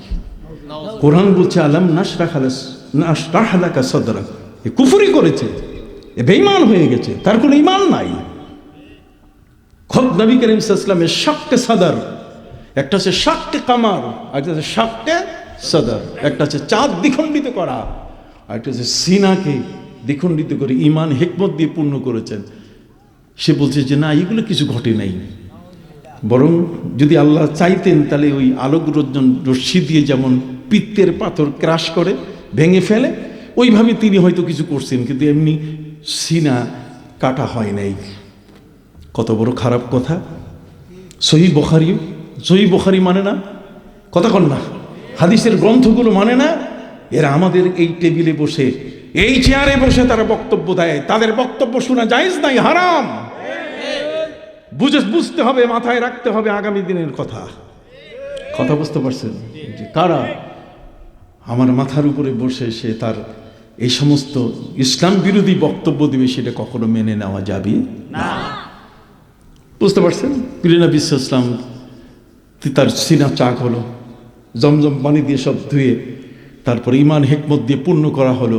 হযরত আনাস ইবনে মালিক রাদিয়াল্লাহু তাআলা বলেন যে 10 বছর নবীর খিদমত করে তাকে যতবার গোসল করাইছি ততবার শুধু দেখেছি আমি তার সিনার মধ্যে সেই কাটা দাগ আমি তার সিনার মধ্যে দেখেছি। সে আনাস ইবনে মালিক যিনি দেখেছেন তিনি বলছেন, আর ওই পাগল বলতেছে কি না না, এটা কিছুই হয় নাই। কত বড় ধোঁকাবাজ, প্রতারক। এলেমের জগতে বসে এই ধরনের কথাবার্তা, হুজুর এটা কি বলতে পারে? আলেম ওলামা আপনারা বলেন এটা কি বলতে পারে? কখনোই বলতে পারে না। কারণ হাদিস হচ্ছে এটাও একটা ওহী, ওহী এ গায়রে মতলু। ওহী দুই প্রকার, একটা ওহী এ মতলু, একটা গায়রে মতলু। কোরআন যেমন ওহী, নবীর হাদিসও কি ওহী। ওয়ামা ইয়ান্তিকু আনিল হাওয়া ইন হুয়া ইল্লা ওয়াহয়ুন ইউহা। সুবহানাল্লাহ বলেন। যা হোক, নবী করিম সাল্লাল্লাহু আলাইহি ওয়াসাল্লামের সিনা চাক হওয়ার পরে এরপর আল্লাহ তাআলা তার জন্য জান্নাতের বিশাল এক যানবাহন বোরাক পাঠিয়ে দিলেন। কি চমৎকার!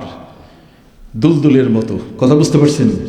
ফাওকাল হিমার দুন আল বাগাল, তার মানে ঘোড়ার চেয়ে একটু উঁচা আর খচ্চরের চেয়ে একটু কি নিশা।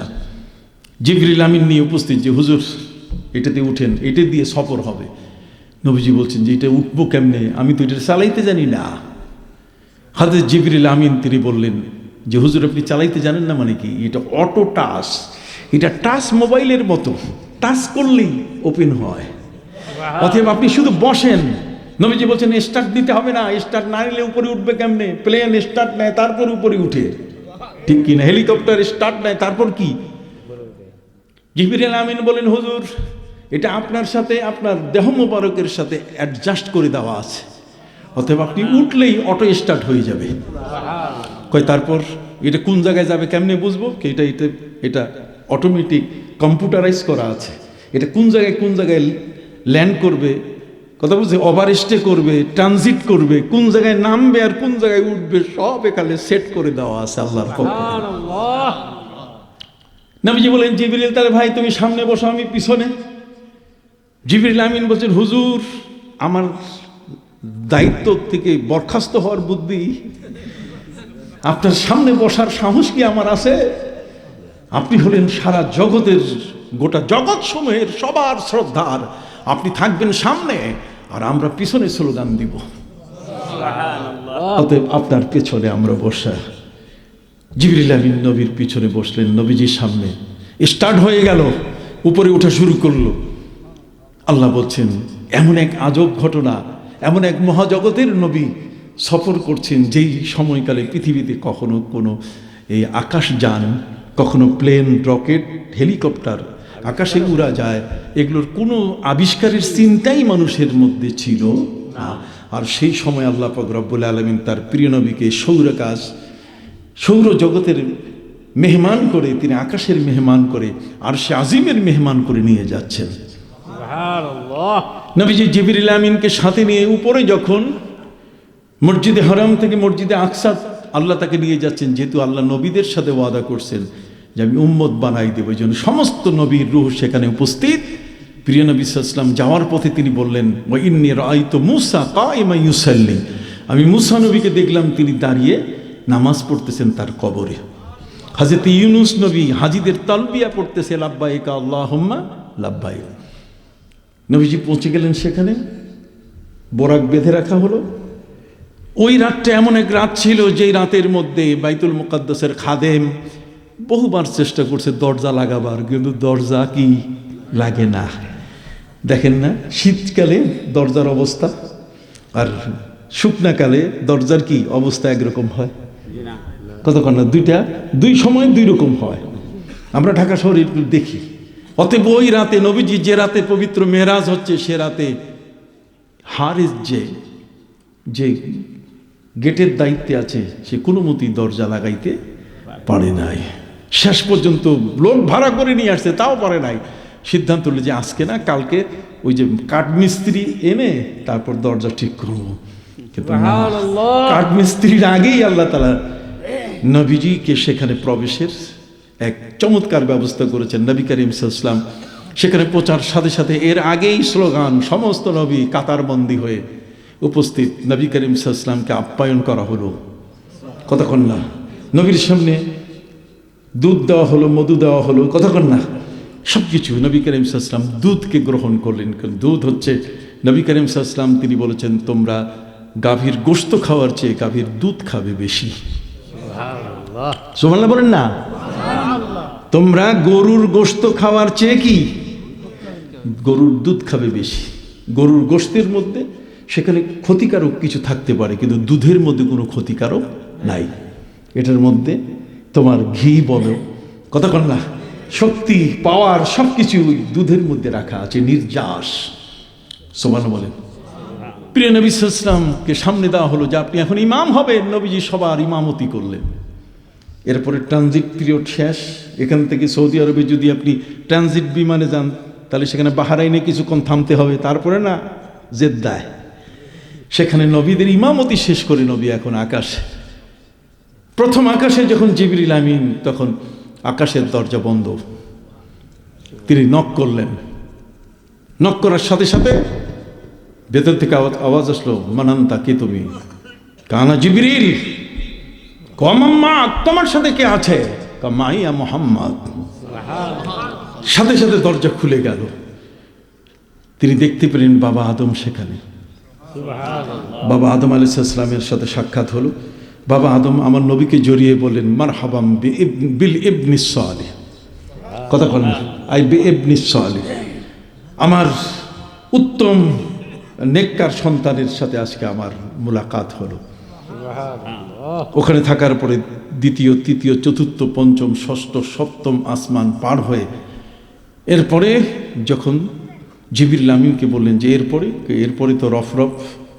কথা কন, এরপরে আপনাকে আরেকটা যানবাহনে উঠতে হবে। আপনি বোরাকে ছিলেন, এখন আপনাকে উঠতে হবে কোথায়? রফরফে উঠতে হবে। তিনি জিবরিলকে বলেন যে ভাই চলো আগাও। কয় হুজুর, সিদরাতুল মুনতাহা এটা হচ্ছে বর্ডার। এই বড়ই গাছটা হলো কি? বর্ডার। আগার এক্সরে মোয়ে পরম বসুজত পরম। কথা বুঝে গেছে? যদি আমি লাউ কাদ্দামতু কাদরা আনমুলাতিন লা উহরাতু, যদি আমি এক চুল পরিমাণ সামনে যাই, জ্বলে পুরো ছাই হয়ে যাবে আমার। কাজে নবী, আমার দায়িত্ব হলো এই পর্যন্ত এনে দেওয়া, বাকিটা আপনি একা যান। নবীজি বললেন তাহলে? কয় যান না। যখনই আল্লাহর নবী সাল্লাল্লাহু আলাইহি ওয়াসাল্লাম রফরফে উঠলেন, তখন সেইখানে আল্লাহ তাআলা এমন সিস্টেম করে ফেলেছেন যে আবু বকর সিদ্দিক, ওমরে ফারুক সবার আওয়াজ নবীর কানে আসতেছে, যাতে নবী ভয় না পান। রফরফের সফর শেষ হয়ে আরশে আজিমে যখন মেহমান হলেন আল্লাহর মহান দরবারে, পবিত্র কোরআন মজিদে আল্লাহ বলছেন সুম্মা দানা ফাতাদাল্লা। চারটা জিনিস। সুম্মা দানা, আল্লাহ কাছে টানলেন। ফাতাদাল্লা, আরো কাছে হলেন। ফাকানা কাবা কাউসাইন, দুই ধনুকের বাট একসাথে করলে যত কাছে, আও আদানা, তার চেয়েও কাছে। আল্লাহর এত ঘনিষ্ঠ হয়ে গেলেন, তাফসীরের কিতাবে বলা হয়েছে যে আল্লাহ তাআলা আদর করে আমার নবীকে নিজের কোলে তুলে নিলেন। কথা বুঝতে পারছেন? এরপরে ফাআওহা ইলা আবদিহি মা আওহা। এরপরে আল্লাহ নবীকে, যেহেতু এরপরে আর কোনো নবী আসবে না কিয়ামত পর্যন্ত, পৃথিবী চলবে কিভাবে, এই পুরোটা একের পরে এক আল্লাহ ওহী করতেছেন আর নবী চুপ করে আছেন। ওদিকে মুসা নবী কথা বলছেন, আল্লাহ চুপ আছেন। কথা কন, ওমা তিলকা বিয়ামিনিকা ইয়া মুসা। এবং আল্লাহ জিজ্ঞাসা করছেন, মুসা তোমার হাতে কি? এর মুসা নবী ওয়াজ শুরু করছে, আমার হাতে লাঠি, এটার উপরে ভরসা করি, এটার উপরে ভর করি, ইত্যাদি, এটা দিয়ে পশু চড়াই। কথা কন না? আতাওয়াক্কাউ বিহা ওয়া আহুসু বিহা আলা গানামি ওয়ালিয়া ফিহা মাআরিবু উখরা। মুসা নবী আল্লাহর সাথে কথা বলতেছেন, আল্লাহ চুপ। আর আরশে আজিমে আল্লাহ কথা বলতেছেন, আমার নবী চুপ। বিপরীত। আত্তাহিয়াতু লিল্লাহি ওয়াস সালাওয়াতু ওয়াত তাইয়্যিবাত, সব ওখানের ঘটনা। কথা কন না? এই যে সামনে রমজান আসতেছে, এই যে মোল্লা দো পেঁয়াজি যেগুলো আছে, এরা বলবে সুবহানাজিল মুলকে ওয়াল মালাকুত, এইগুলো পড়া যাবে না, এগুলো বেদাত। বেটা, এগুলো বেদাত। আমার নবী যখন উপরে গিয়েছিলেন, প্রত্যেকটা আসমানে এক একজন, এক এক দল ফিরিস্তা এক একটি কালেমা তারা উচ্চারণ করেছেন। সেই কালেমাগুলো আমরা রমজান মাসের তারাবির 4 রাকাত পরে আমরা কি আদায় করি। আপনি কি বুঝতে পারছেন বাবা? কাজে ওরা আমাদের সাথে মুখ খুলতে পারে না। ওরা আপনাদের একা যদি পায় আর ওয়াজে যদি আপনি যান, তা আপনাকে আসতে একেবারে আলু ভর্তা বানাই ফেলবে। কথা বুঝতে পারছেন? নবী করিম সাল্লাল্লাহু আলাইহি ওয়াসাল্লাম আল্লাহর মহান দরবারে অবস্থান করলেন বিশাল এক সময়, যে সময়টা এই পৃথিবীর হিসেবে কাউন্ট করা সম্ভব নয়। কিতাবের মধ্যে লেখা হয়েছে যে আল্লাহর সাথে নবীর এই সম্পর্কের সময়টা প্রায় 27 বছর চলে গেছে। 27 বছর ধরে তিনি আল্লাহর কাছে। এটা পৃথিবীর হিসাবে কত? মাত্র 27 মিনিট। নবীজি যখন ফিরে আসতেছেন, আল্লাহ বলেন, যান হে নবী, আপনি যেহেতু আত্তাহিয়াতু নিয়ে আসছেন, আমার তোহফা, তো আমিও আপনাকে একটু তোহফা দিই, নাহলে তো রাস্তায় নবী রসুলের সাথে দেখা হবে, জিজ্ঞেস করবে যে কি নিয়ে গেলেন। অতএব 50 ওয়াক্তের নামাজ দিলাম, পড়লে একেবারে জান্নাত। সুবহানাল্লাহ বলেন। সম্মানিত সুধী, 50 ওয়াক্তের নামাজ খুশিতে নবী বহন করে 6ষ্ঠ আসমানে যখন আসছে, মুসা নবীর সাথে দেখা। মুসা নবী বলছেন, কি দিছি একটু দেখা, টপলা খুলেন। কথা বল না, একটু খুলেন, কি আছে। মুসা আলাইহিস সালামকে নবীজি বলছেন, আমার উম্মতের উপরে আল্লাহ এত খুশি, 50 ওয়াক্তের নামাজ দিয়েছে। হযরত মূসা বলছেন, হুজুর তাড়াতাড়ি আল্লাহর কাছে যান, আমার উম্মত আমারে বিরক্ত করে শেষ করে দিছে। আল্লাহ শেষ পর্যন্ত শাস্তি স্বরূপ তুর পাহাড় তাদের উপরে উত্তোলন করে মারার জন্য ব্যবস্থা করছেন। আপনার উম্মত যদি নামাজ ঠিক মতো না পড়ে তাহলে কিন্তু একেবারে মুগুর, কঠিন আল্লাহর শাস্তি। আপনি ফেরত যান, আল্লাহর কাছে কমায় আনেন। সুবহানাল্লাহ বলেন। আই খাফিফ বিস সালাত, আর তাখফিফুস সালাত, নামাজ কমায় নিয়ে আসেন। সম্মানিত শুধু নবীজি গেলেন,